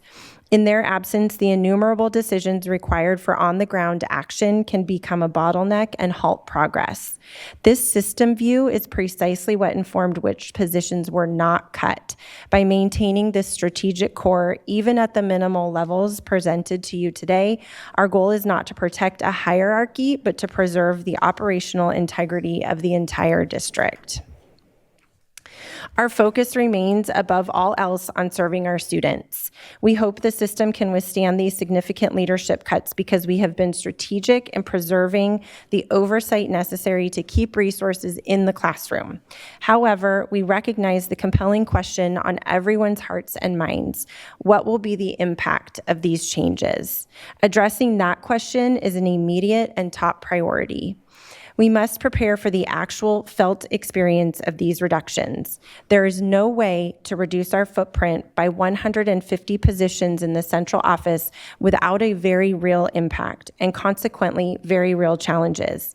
Response times will inherently be slower, and there will be moments where people feel their needs aren't being met as quickly as in the past. Perhaps the most difficult is the reality that these reductions force a shift in priorities. It means that in some cases, people will hear a no, where in the past they received a yes. This is the difficult transition of learning how we do less with less. We are making these choices so that we can keep the main thing, our students, our families, and our staff. So where do we go from here?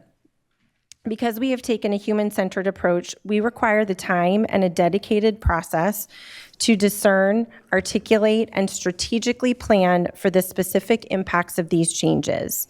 There will be a natural time lag between planning these iterations and the final rollout. We know our staff and community are awaiting answers. However, providing those details requires a finalized structure. For our system to settle and stabilize and for our teams to successfully transition, we need to move swiftly from the what to the how. Given that the start of the school year is just 11 weeks away, 11, and that of July 1st, we will be operating with significantly fewer positions and even fewer actual staff due to ongoing resignations and hiring challenges. We must take full responsibility to finalize everything from department budgets to bus routes. To ensure we are ready for students on day one, we aspire to shift our full focus toward working with our staff to operationalize these changes. We ask for the board's and the community's partnership as we bridge the gap between this fiscal necessity and our operational readiness for the coming school year. We hope that tonight brings us closer to being able to give that work our full attention. And with that, I will hand it back over to our CBO to close. So as we talk about the summary and impacts, again, not going to read this slide, but it does give you the highlights of where we're going, and we've already articulated some of those dates. I do want to take this time as it relates to impact and thank each of our team members and constituents who, while we've been doing this very great and heavy work, have continued to show up every day. The parking lot continues to be full. Payroll continues to be made, vendors continue to be paid, collaboration continues to happen, problems continue to be solved, and responsiveness continues to occur. We know that this has been very challenging with the unknown components that are happening, and to all that we support outside of the Cerner Center, their uncertainty as well. But we do appreciate the time that we've been able to gain together as a team, even though we know for many of our team members, they will not be returning next year. So I'd like to thank on behalf of all of our team members for your professionalism, the way you've shown up, the way you've supported us, the way you've lifted all of us through this process. And President Jean, I will yield the floor back to you. Thank you. Do we have any public comment? We do. We have approximately a dozen cards or so. Okay. We're going to go 1 minute per. Yeah, speaker? because of the time that 1 we're minute at, per I'm card, going I to should ask say. for 1 minute, yes. Okay. So as we have done earlier this evening, when you hear your name called, if you can come to the front and we can try to go one right after the other. We'll begin with Rebecca Stevens, followed by Lori Stevens, who has 2 cards for 2 minutes. Then Stella Mares and Krista Mahoney with 3 cards for 3 minutes.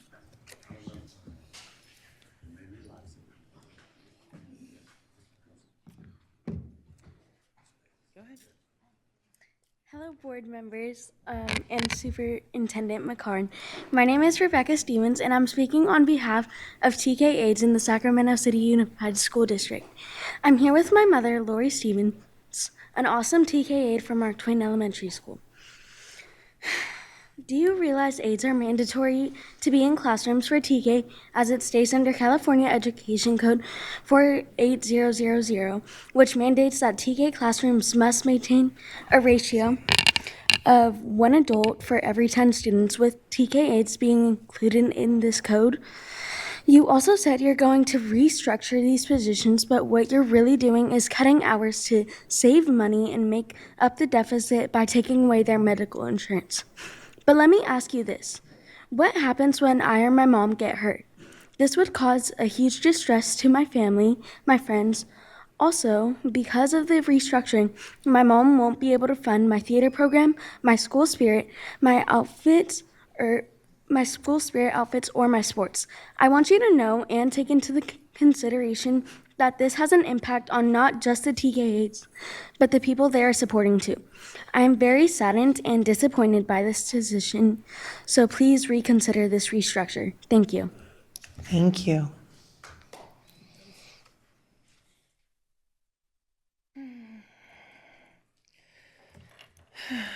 Hello, Superintendent McCarn, Tara, Board.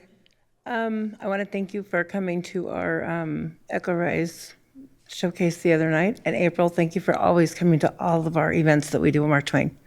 We really appreciate your guys' presence there. Okay, TK aids are part of the education code and are important to helping TK classrooms stay safe and running properly. California is expanding TK programs and expects districts to provide enough classroom support for young students.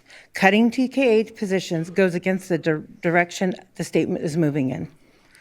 You are talking about restructuring our jobs and taking away benefits from some of the lowest paid employees in the district, the people who work directly with the students every day. Many of us depend on our health insurance. What happens if we get hurt at work and lose our coverage? We still do not understand why TK aides were chosen for cuts in the first place, especially when the district receives extra LCFF funding each year for TK student attendance ADA. Staff and families deserve to know where that funding is going, and positions supporting TK students are being reduced. TK aides help with student safety, behavior, classroom support, transitions, meeting students' daily needs, and so much more. We are often the first people helping the students when problems come up. Taking away these positions hurts both staff and students. This decision is disappointing and concerning. Before cutting TK aid positions, the district should explain how this supports California TK requirements and how TK funding is being used and how students' needs will be met without enough classroom support. TK is a challenging position, but it is fun. It warms my heart every day to go to work and work with these 4 and 5-year-olds. So please, please, please rethink about these TK positions and not cutting them. Thank you.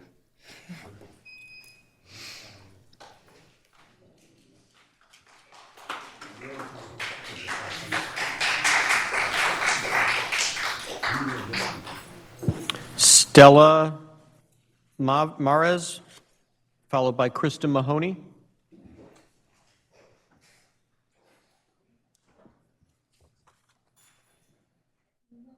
No?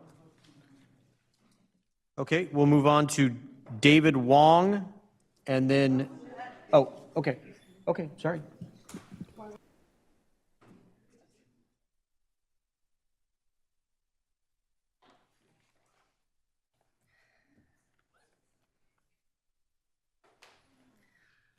Hanga Hamoheje. Good evening, Superintendent McCarn, President Tara, members of our school board, concerned parents, and staff. My name is Krista Mahoney, and we work in the Early Learning and Care Department and are SEIU members. We are here tonight because we are concerned about our children and their families. ELC serves our lowest income families, and along with Special Education Department, we also start the IEP process for children with special needs, like my own sons. They had language delays, and their doctor told me to get them into Head Start. Because they started receiving speech services in preschool, I was able to sign them out of those services by 2nd and 3rd grade. We not only help our students, we help their parents as well. Our preschools, children's centers, and fee-based program give many affordable options for families with different schedules, financial situations, and childcare needs. We also offer job opportunities through volunteering and subbing to start them on a path in education, and a career in education. And that has led me to my current position. Cutting sites from our program will create stress and hardships for many families in our community. This will affect our youngest learners who do not qualify for TK, who are not socially, emotionally, or cognitively ready for TK.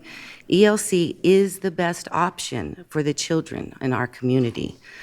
We are also concerned for our ELC department.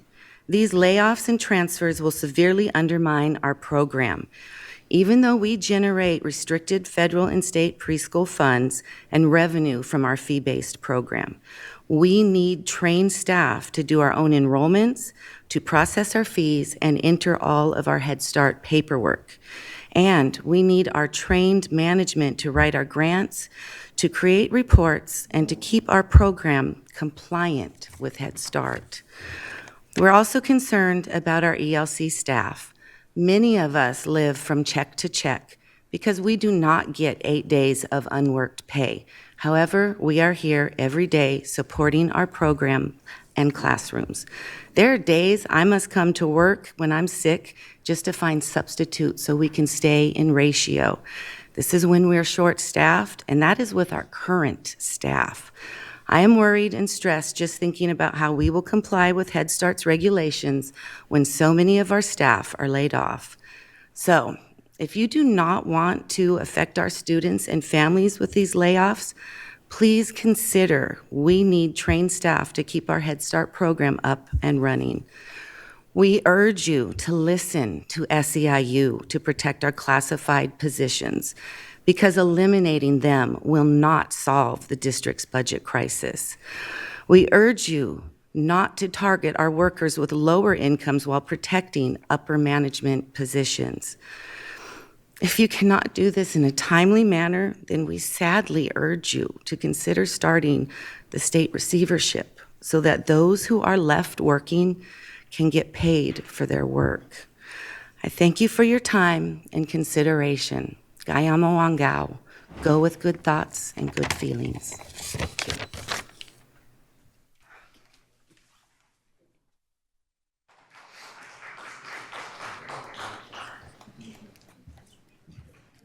Good evening.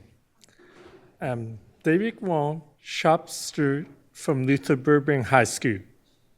According to SEIU, over 475 classified workers are affected by the district financial deficits.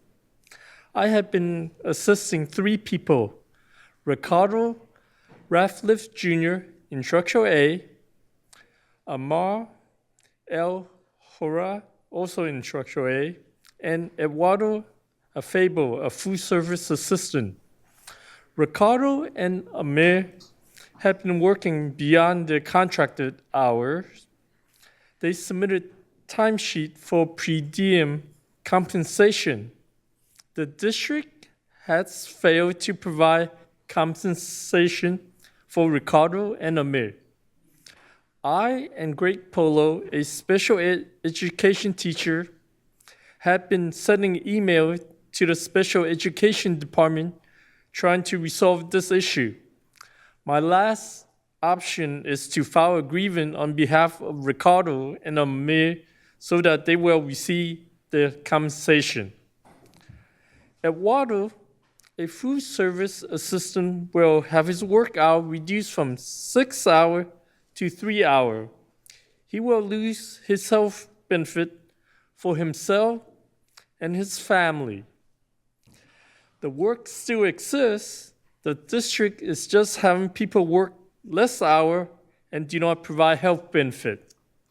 Ricardo, Amir, and Eduardo are excellent workers.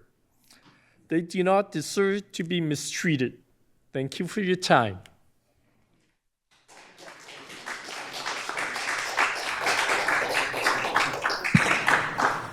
We have Steve Bruno next with 3 cards for 3 minutes, followed by Jennifer Kretschmann with 2 cards for 2 minutes.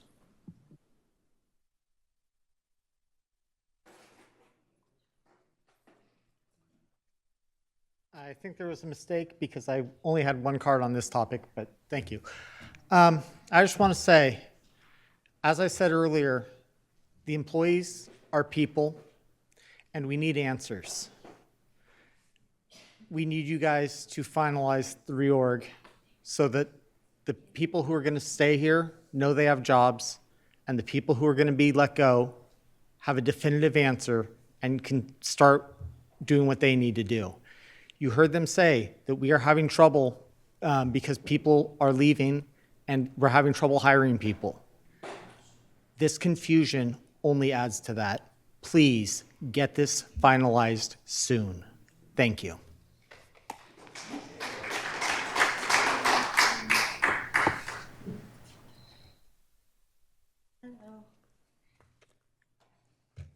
Good evening, Board President Jean, Superintendent McGarn, and members of the board.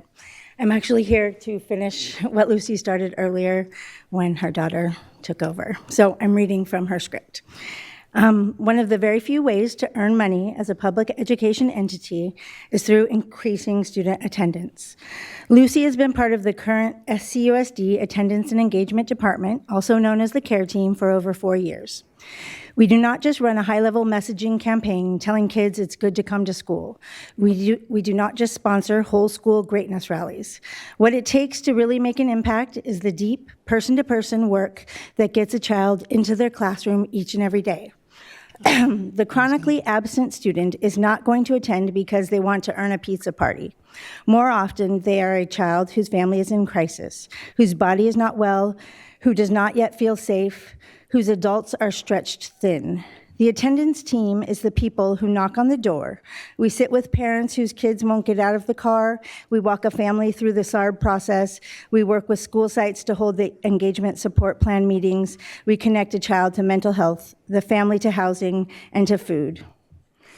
We do all of this for our families. We do all of this for our students. We do not just talk about attendance. We earn ADA, real money, every day, one child at a time. We pay for ourselves, and we build the foundation for that child's future. Because of that work, chronic absenteeism in SUSD has dropped 13.2% points since 2022. For our American Indian students, it's dropped 21.4 points. For our African American students, 13.7. Every one of those percentage points is ADA dollars returning to the district. Getting here was not easy. It took leadership support, focus, and commitment. And we haven't always had all of that. You can't just incentivize your way to large reductions in chronic absence. It can't be done by just sending letters or a huge media campaign. Improving attendance takes a team. It takes commitment and collaboration, but most of all, it takes people. Thank you. Thank you. Is that all? Okay. We need to extend the meeting. We currently have 36 minutes left. Sorry, 46 minutes left. Nope, 30. So I'm going to propose that we extend till 11:30. I'll second it. All in favor? Aye. All right, moving on to board discussion on our update. Member Ibarra. So first and foremost, I want to say thank you for the openness and transparency in this presentation. And I don't lack the understanding of all of the hard work and burden that you all carry in this process. But I wouldn't be a true activist at heart if I didn't ask the questions that we heard, not only in public comment, but I've been advocating for this for a long time, and it's trying to understand why we continue to make decisions that have a direct impact in our youngest learners and the folks who serve them. And I know it's an uncomfortable topic and it's not easy to talk about, but I really want you all to reflect on the recipe to insanity is doing the same thing over and over. And I have sat on both sides of this dais for the past, I don't know, like 12 plus years now. And the same recipe has been done, and it's been presented in different ways and called different things. But I think it's time for us to really reflect as a district that moving forward, this is very harmful. And the fact that I have to have uncomfortable conversations with employees to why. When we gave directives, I thought it was really clear to leave it as far away from the classroom as possible. And while I appreciate the data and the percentages that we're able to see, it would have been a different story if we saw the overall compensation of those people and looked at those figures. So I think that would have reflected transparency a little bit better. I also think that it's owed to those who are currently in those TK roles to understand what their positions will look like moving forward. We need to lead with transparency. And right now, there's a lot of uncertainty, even for me. As a board member, I don't understand how reducing the lowest paid workers and then affecting their health care really contributes to this conversation when it's been a practice yearly. It's not new because of the budget deficit currently that we're experiencing. So I say all of that to say I want us to do better as a district. I don't want to continue being in this space. And as long as I'm sitting on the board, I'm going to force us to have that uncomfortable conversation. So with that said, if the plan is to reduce the positions to less than 4 hours, in order to save on benefits or whatever the saving is going to be, I think that we need to lead with transparency and make that clear now. And also, if that is the case, why? I'm going to stop there. Member Benjamin. Yeah, thank you for this work. And I just want to piggyback off of what Board Member Ibata said. I something that confuses me, which is, we said one of the biggest ways to get out of this, the biggest way to get out of this, is to increase ADA. And we agreed that that would be in our youngest learners, right? Our TK programs, right? So why are we cutting our TK aides? Like, it befuddles me. It makes no sense. It makes absolutely no sense. We promised, we looked our people in the eye and said, we'll keep everything as far away from students as we can. Yet we're right here talking about cutting TK aides. Like, this makes absolutely no sense. I have another question for clarity on slide 9.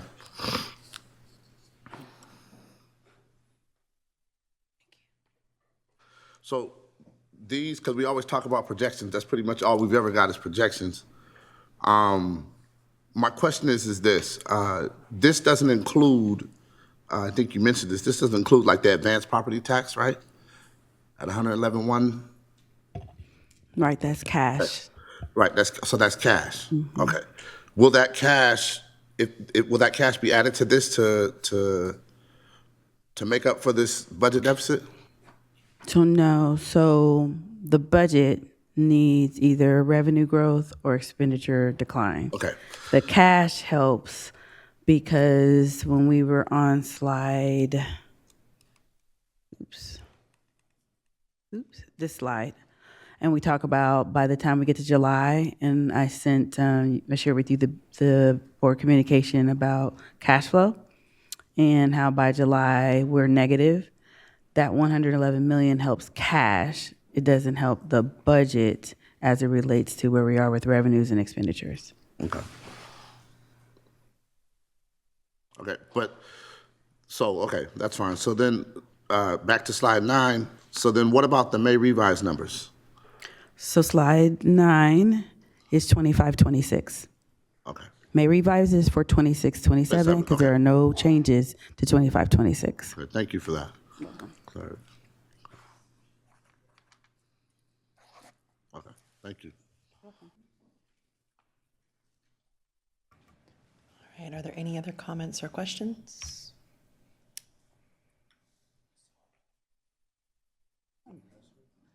What's that? I don't think she asked a question. She just shared. What question? Member Singh? I was trying to get clarity, but okay. Maybe I'll try to put into a question. Can we get a number on the amount of aides that we're talking about? I think Member Ibarra's not sitting here. So how many aides are we talking about?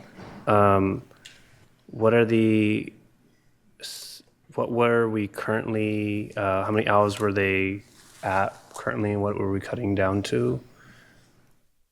I'm looking back at, Jake is looking at for human resources response to that. Okay. I think what I'm trying to address for folks is aligning the need that meets the state requirement, which I know that we will be doing, and I know it's a difficult conversation to have, but I think it would be good to have clarity so folks understand that we do need to meet those requirements, but what those requirements look like is important for community to see, so that we can have further discussion possibly to really understand where those cuts are being made, what we're cutting down to. That's the clarity we're seeking. And while we wait, I think it's important to also address, as much as no one wants to hear it, I can promise you that receivership is not going to make this conversation better, and it's not going to help us maintain the needs of our students. So I know it's a difficult thing to say and hear, but while we wait for that, I want to be clear that that will not get us where we need to get to.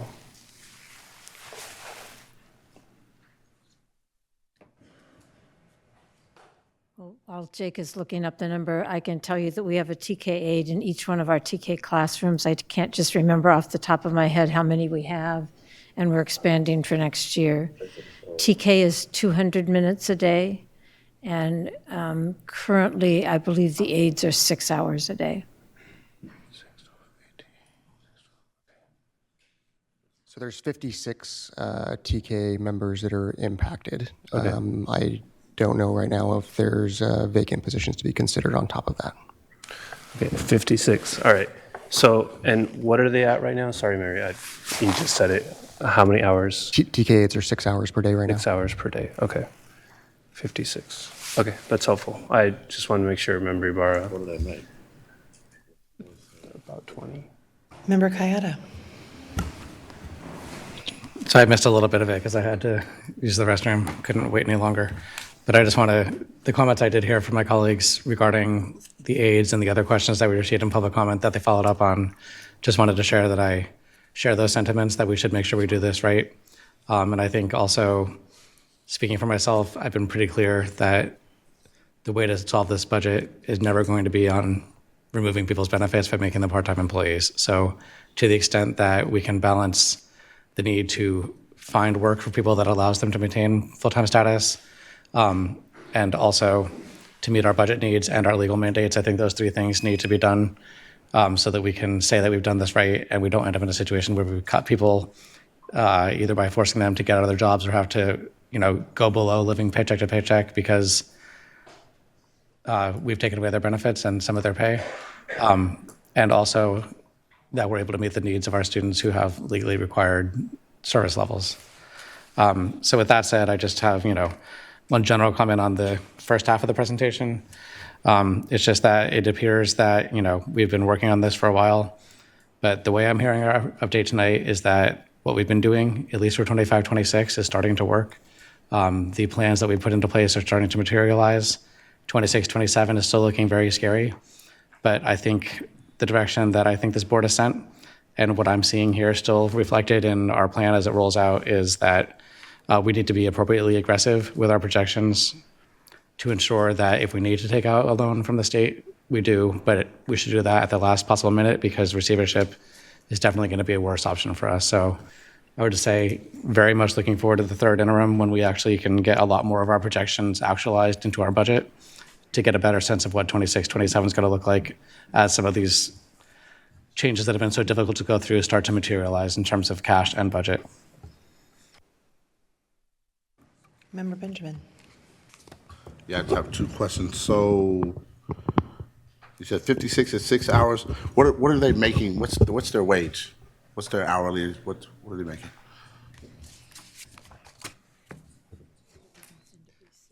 Yeah, we can send some additional information. That position's on a career lattice and can vary from the minimum wage up to maybe around 30. So just give me the range, Jay. I'm thinking it's like $20 to $30 okay. an hour. I'd have to look. I'll get back to you on BC. So $20 to $30 is what you're saying, is that right? I'll have to get back to you. Off the top of my head, I don't know. It's about, That's it's fine. a range. Don't worry about it. Yeah. And what is the minimum hours that they need to work to receive benefits? 4 hours or more for any classified employee in the district.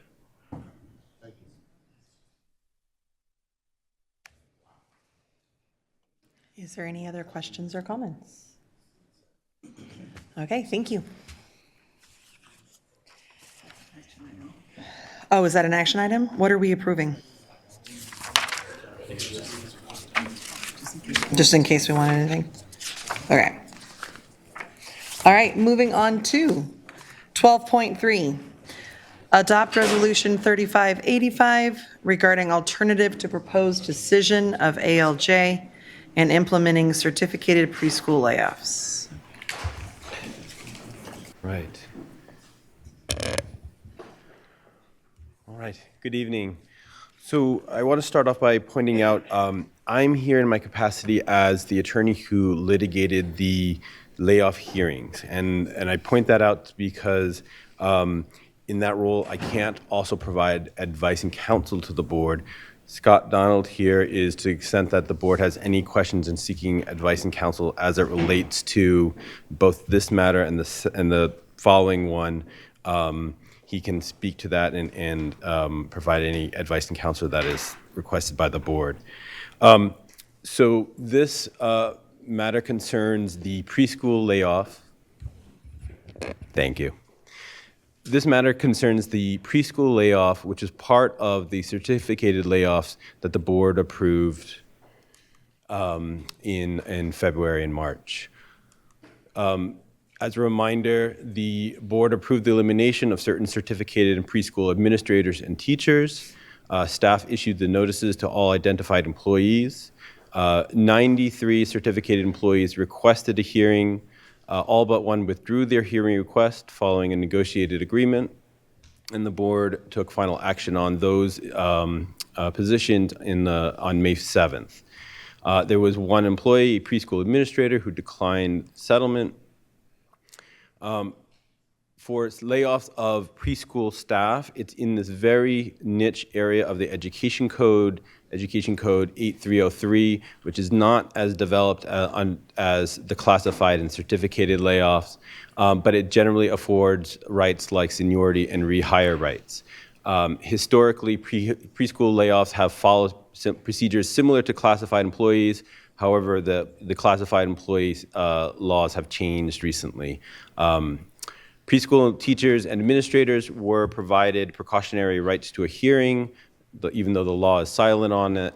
And the layoff hearings for certificated and classified are before an administrative law judge who reviews the evidence and provides a non-binding decision.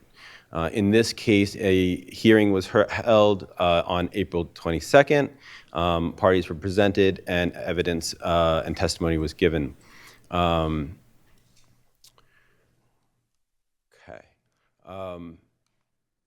The ALJ's purview in this case was around the questions of, again, was there a lack of work, lack of funds, notice requirements, seniority, and bumping. The ALJ's decision established that the layoff was due to a lack of work, lack of funds, and that the employee was properly noticed. In this case, the ALJ interpreted the statute as affording the employee bumping rights, and based on that, the ALJ's decision was to direct rescission of the layoff. I'll pass to Scott, though, in terms of the options from that.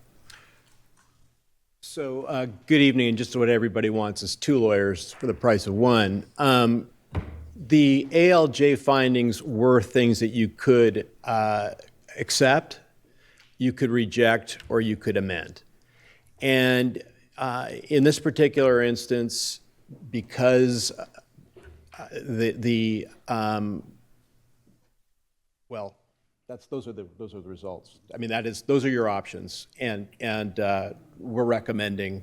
Well, I'm recommending to you that you reject that decision. And are there any questions on this one? All right, do we have any public comment? Yes, we have 3 cards. First speaker is Dr. Carson with 2 cards for a total of 2 minutes, followed by Lucy Lewis.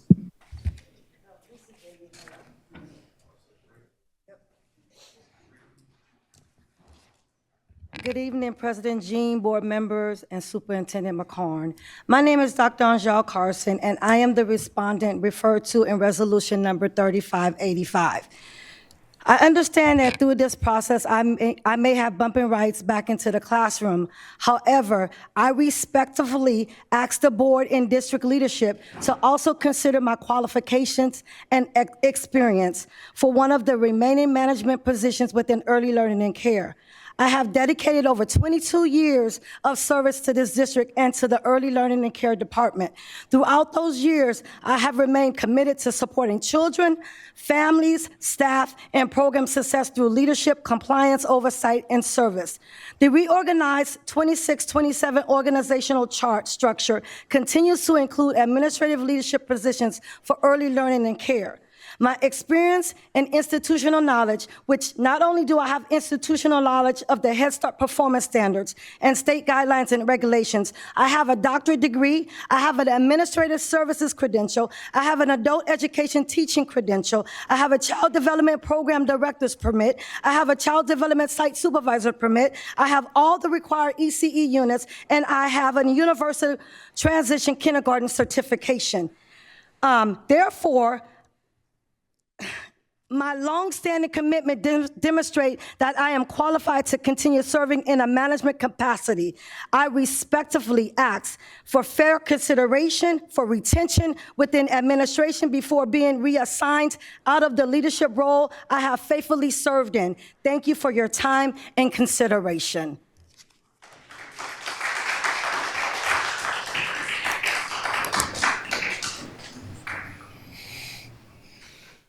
No more public comment. All right, board discussion. Member Ibarra. I'm all about transparency, and I don't know if you were joking, but are you saying we only had to pay for one lawyer? No, I was joking. Thank you. That's not a good joke right now. Oh, I appreciate that. Yeah, because we're most definitely paying you guys both at a high cost. So I just wanted to make sure that that was Well, clear. I apologize for that, ma'am. No, I accept your apology, but this is for people watching and listening. They both cost us a lot of money. They're both getting paid right now.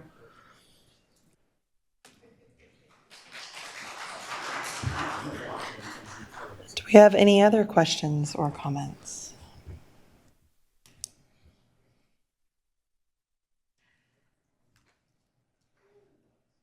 Do we have a motion? I will move the recommended action. Do we have a second?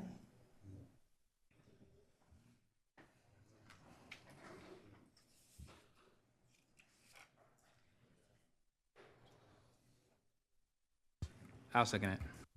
All right, roll call vote.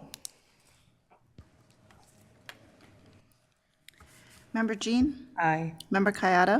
Aye. Member Benjamin? Aye. Member Navarro? Aye. Member Rhodes? Aye. Member Singh? Aye. Member Ibarra? No.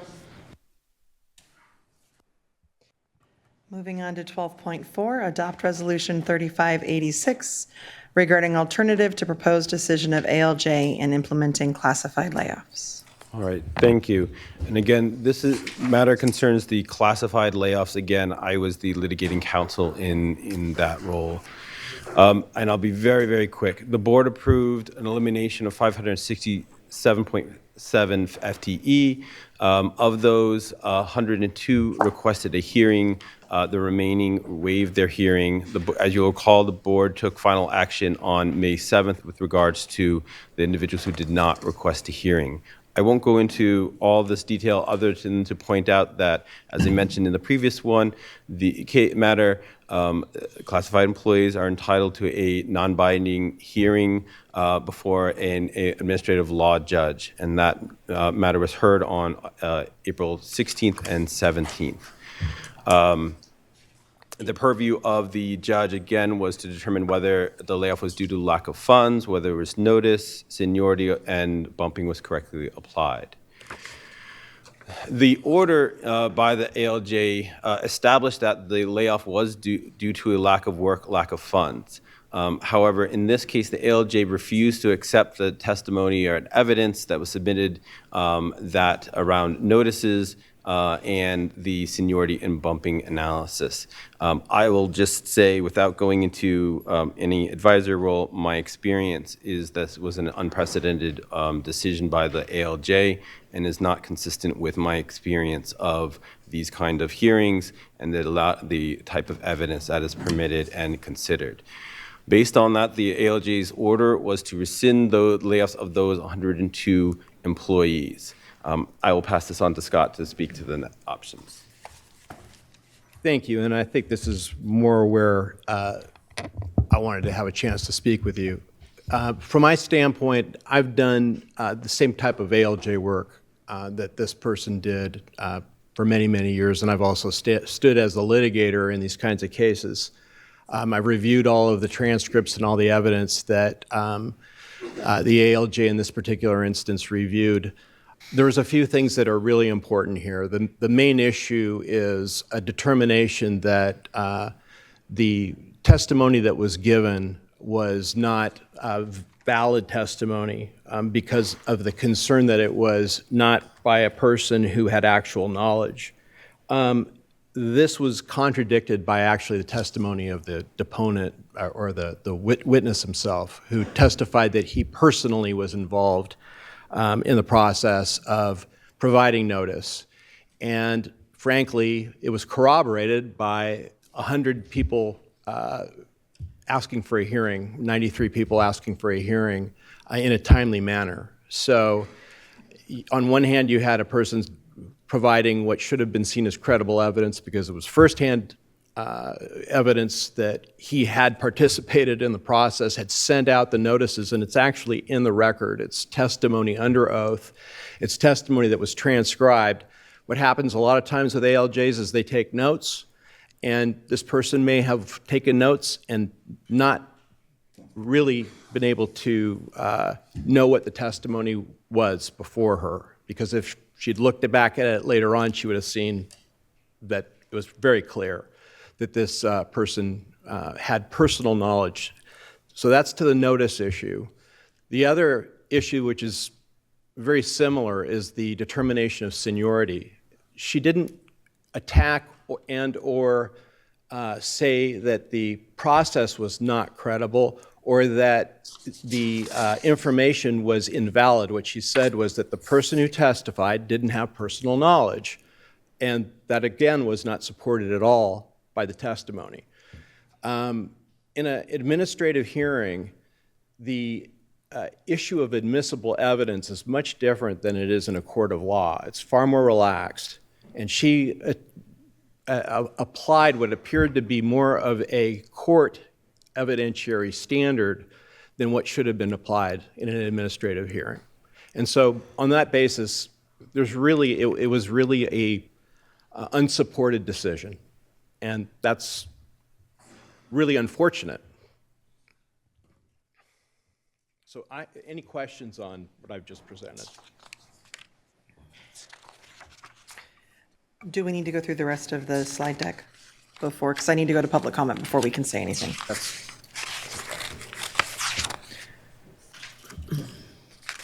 We're good? Okay. Do we have any public comment? We have several speakers on this. We have Ana Rios Andrade, followed by Gretchen Viglione and Jason Cook Harvey.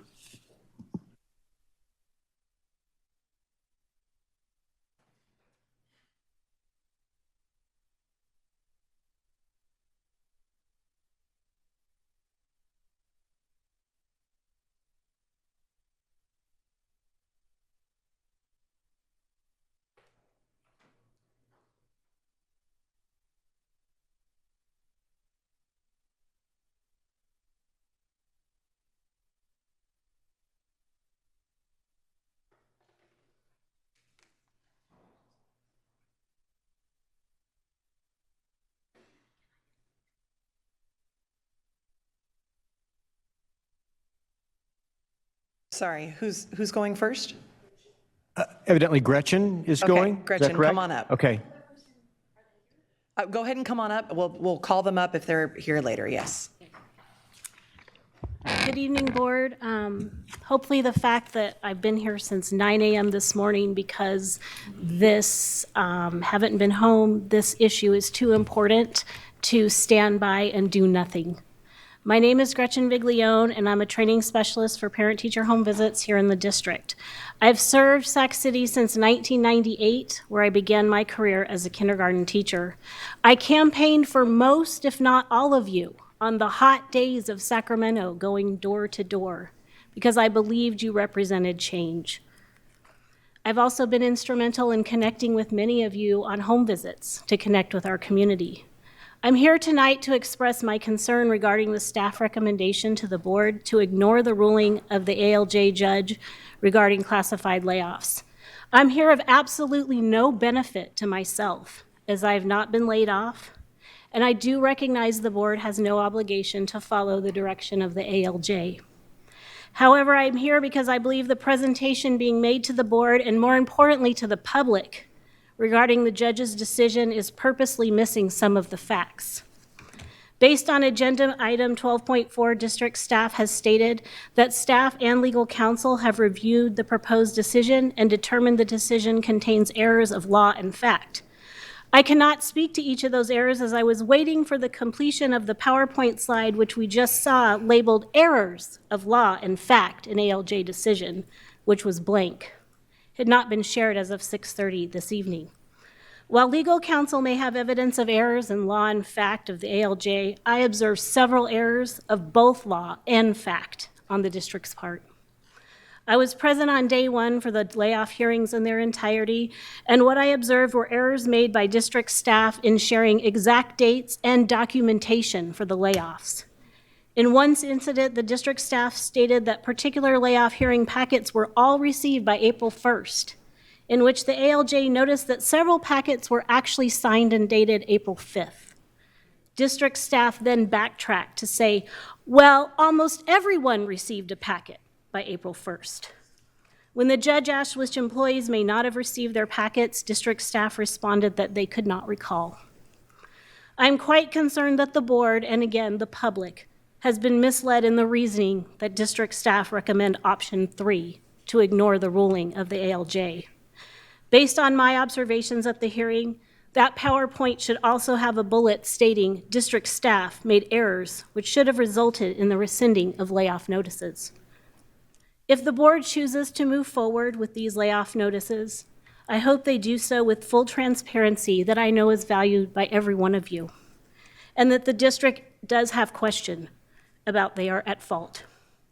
Anyone who reads that decision can clearly see that the judge does know the law quite well, and any errors were much likely to be done on the district's part rather than a judge's. While I'm fully aware that rescinding all these layoffs is not possible in our current fiscal crisis, the handling of the layoff should give the board cause for pause and at least further examination as district staff begins the restructuring and rescinding process. Laying off classified employees does not just impact the employee, it also deeply pierces the heart of this very community we serve. Classified staff are our partners, our parents, our neighbors, our relatives, and friends. To lay them off without at least the decency to acknowledge the district's errors is both detrimental to each of your reputations as board members and to this community at large. Week after week, I have observed staff dance around the truth at this podium. Maybe they have good reason to avoid lawsuits or not step on the toes of influential people. This has been the culture in SCUSD for way too long. Once again, when given the opportunity to be honest and transparent regarding the layoffs of over 100 staff, district chose a very loose interpretation of the truth in its explanation. Lies of omission are still simply that, lies. Please honor the classified staff by demanding transparency from district staff decision makers. Even if you can't rescind their notices, they at least deserve the truth. Thank you.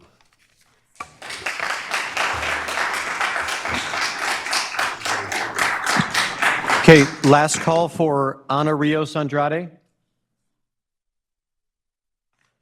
Jason Cook Harvey, followed by Tiffany Colasanti, and then Steve Bruno.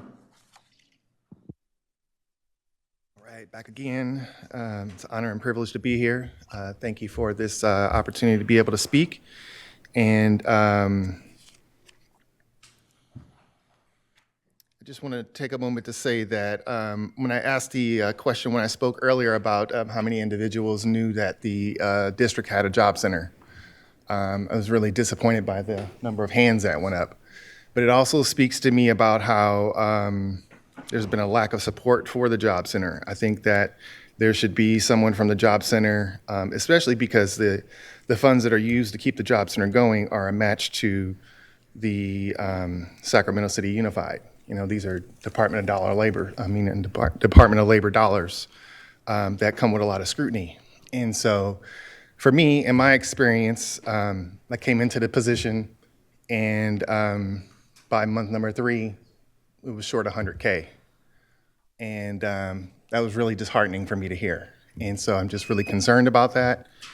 And, you know, I just want to see that question be answered. I'm sorry for going over. There were 2 staff members that were that recently resigned from the team of 11, and they resigned for personal reasons. And so there should be something looked into in terms of just fiscal management around this situation. And Please that's wrap my up. ask, and thank you for the extra 20 seconds or so. I appreciate it. Thank you.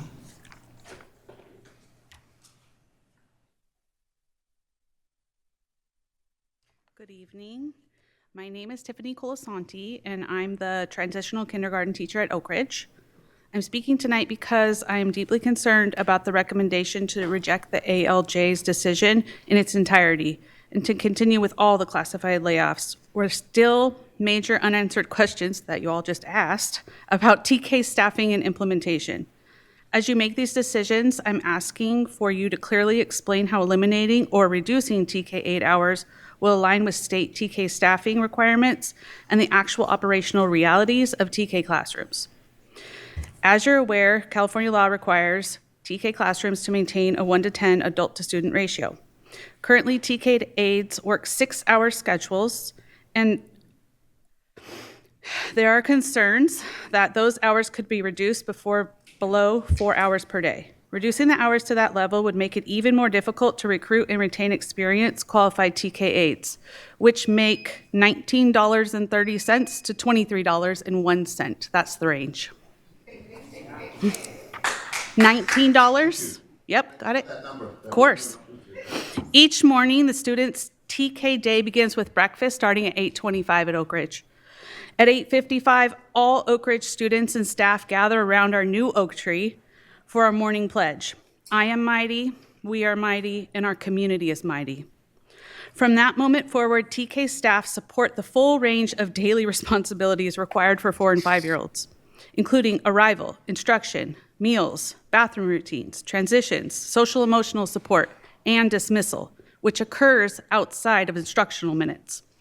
Reducing 8 hours to instructional minutes only is not functionally realistic for TK classrooms because many essential responsibilities occur before, during, and after formal instructional time.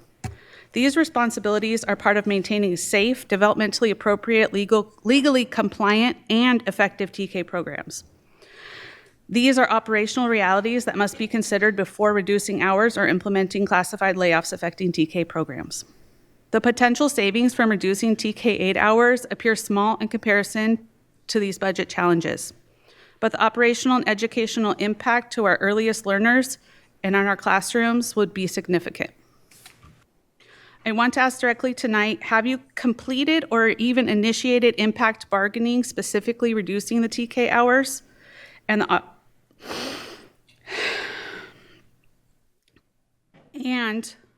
what, do you know the operational impact this would have on classrooms, supervision, and legal compliance? Because from the perspective of those of us actually running TK classrooms, which you visited, every day we're here and the kids are here and the work has not disappeared. I'm asking the district to publicly explain how it plans to maintain the legally required ratios at sites if these layoffs and hour reductions proceed. I'm also asking the board to ensure that there's transparency and meaningful impact bargaining before decisions are made that could significantly affect student safety, compliance, and the working conditions of TK staff. And I just also want to note that Wrap up, honey. Morale is low at our school sites right now. Our office managers on the layoff list are so many people. And we're asking them to still come to work every day, and then they're not knowing where they're going next year or if they're even going to have a job. And that's very stressful for all of us. Thank you for your time. Thank you for sharing.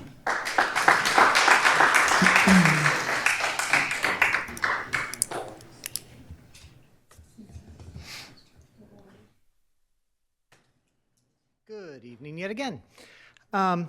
They showed you education code where it says that you are not obligated to obey the ALJ's recommendation. The later part of that education code says that if an employee is not given the timely notice and the proper right to a hearing, that they are to be reinstated. If you look at the whole point of this process is to have an independent party make sure everything was done right, and it clearly wasn't. So if you want to avoid future lawsuits that are going to be incredibly expensive, the staff recommendation here is probably not really a good plan. Additionally, with all due respect, you were talking about the amount of money that you're paying to the attorneys. With every ounce of due respect, he doesn't deserve any of it. He was horrible in that trial. I had invited you guys to attend. You could have seen it for yourselves. And if you read the ALJ's ruling, she pretty much calls it out as well. So thank you. All right. Is that all the public comment? Yes, it is. Board discussion. Member Kayada. So I have one question for Superintendent. So I just want to confirm that even if we proceed with this today, the open questions we discussed 2 items ago regarding the TKAs, for example, we are still able to rescind these notices even if we take this action today on an individual case-by-case basis? Yes, notices can be rescinded at any time once there is either, if the position is reinstated, then yes, the layoff would be rescinded. Okay.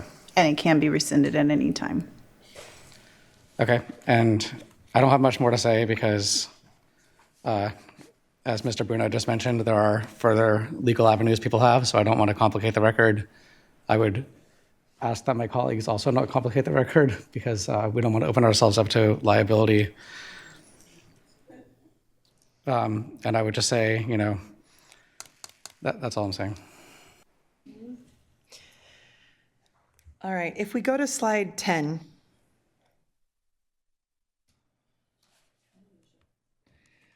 No, slide 10, the blank one. I think I wrote down while we were on another side, the things that you said were the errors of law or fact. Can you go through those briefly for us again? Sure. So first of all, it was an incorrect determination that the witness for the school district that provided the issues of notice and covered the seniority and the bump did not have actual firsthand knowledge of the process. And he was integral to the process and testified to that. He was asked all the foundational questions that one would need to establish him as being a credible witness. That's all in the record. That's not in her decision. I will agree that what her decision is a lot of findings that are not flattering to counsel, but they're not supported by the evidence that she reviewed. Not even her own questions that were answered. There was nobody refuted the notice issue. In fact, what they said was that they'd received notification, that's why they were there. There was a lot of testimony that had nothing to do with either notice or seniority.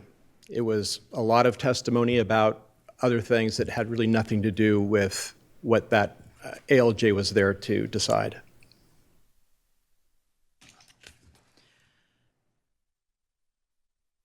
Okay. The problem, sorry to interrupt.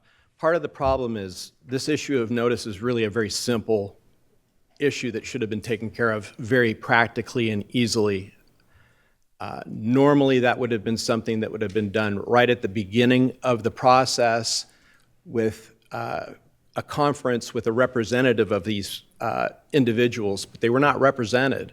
So she had to go through a longer process than one would expect, and it put a burden on both sides, frankly. Okay. My next question is, what is the budget impact of these 102 employees? That's not to you, that's to staff.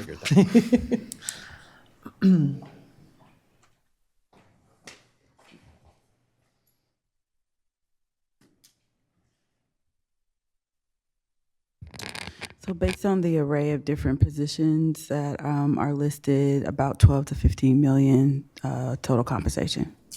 And that's already inside the reorg charts and fiscal plan? Correct. Okay.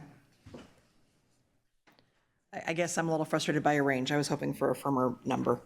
I have one more thing to say, but I'm going to hand it over to Member Ibarra right now. You're good. Okay. I'm going to try and be as respectful as possible. Seth, how long have you been working with SCUSD? About 3 years now. So you're well aware that the employee that you guys are blaming, which is Jake, when you say the representation of the district, we only had one. And I learned that in our 3-by before this meeting. So in those 3 years, you're aware of the things that we have gone through, correct? So that you are aware that we have someone in an interim position that is in the middle of a process that was being led by a previous superintendent and then is caught with the aftermath of that and is now leading that. So with that knowledge, what did you do to prepare Jake before walking into that hearing? And the reason I'm asking is because I'm listening to both of you blame the judge and the employee, but take zero accountability for your very highly paid services. I'm sorry if I made that impression. I wasn't blaming the employee at all. So these are recorded, and I would highly advise you to go back and watch what you said, because that's absolutely what you did. Then I was misunderstood, and I'm sorry about that. What I intended to convey was that this employee, Jake, answered all of her questions, laid the foundation, but she rejected it. That's not a slight on him. That is actually on the ALJ. Yes, I am blaming the ALJ. I'm not blaming him at all.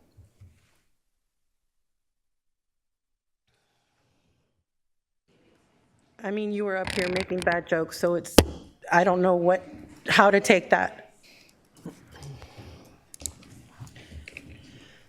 The thing I'm struggling with is I'm just really tired. I mean, it's 11 o'clock, but it's been a really long 5 months. Mm-hmm. This board keeps saying we're here to make the hard decisions. It's really hard when we keep getting incomplete information, because that doesn't lead to good decision making. And it's really hard when I'm looking at a cash flow challenge and a budget next year that has not yet, it looks like our goal is to be qualified, and that we were looking at options tonight to get there. I don't feel like we saw all the options we needed to get there yet. So this is a hard decision. And I'm really tired of having to make decisions that are harder than they should be.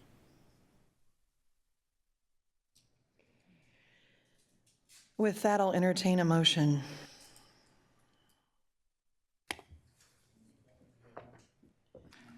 I will move staff's recommended action. Is there a second? I'll second.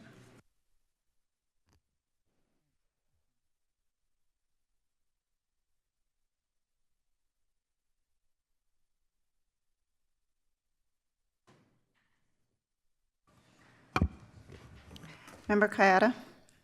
Aye. Member Benjamin?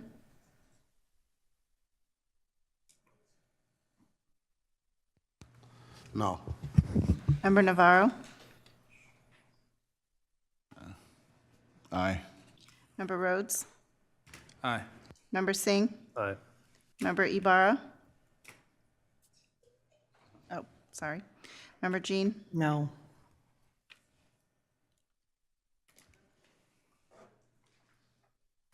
Thank you.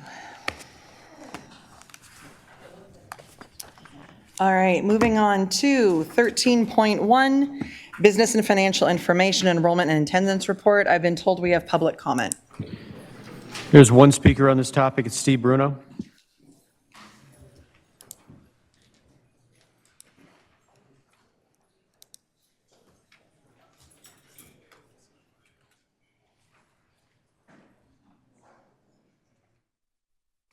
Good evening for the last time tonight. This enrollment and attendance report is actually something that I am incredibly proud of. I'm up here time after time telling you about how the staff of this district relies on each other, and this report is a great example of this. The data for this report comes from our student information system. But because of the size of our district, the student information system can't actually run this report district-wide. It's just too much. So I had to basically figure out how to take the data from the system and build this report.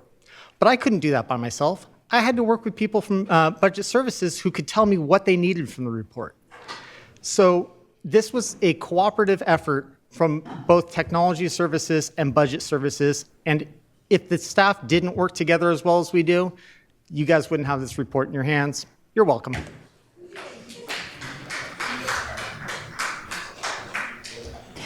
14.0, we have a special board meeting next week for celebrations, end of the year, May 27th on Wednesday, 5 p.m. here. And then our regularly scheduled on June 4th and June 18th. We are adjourned.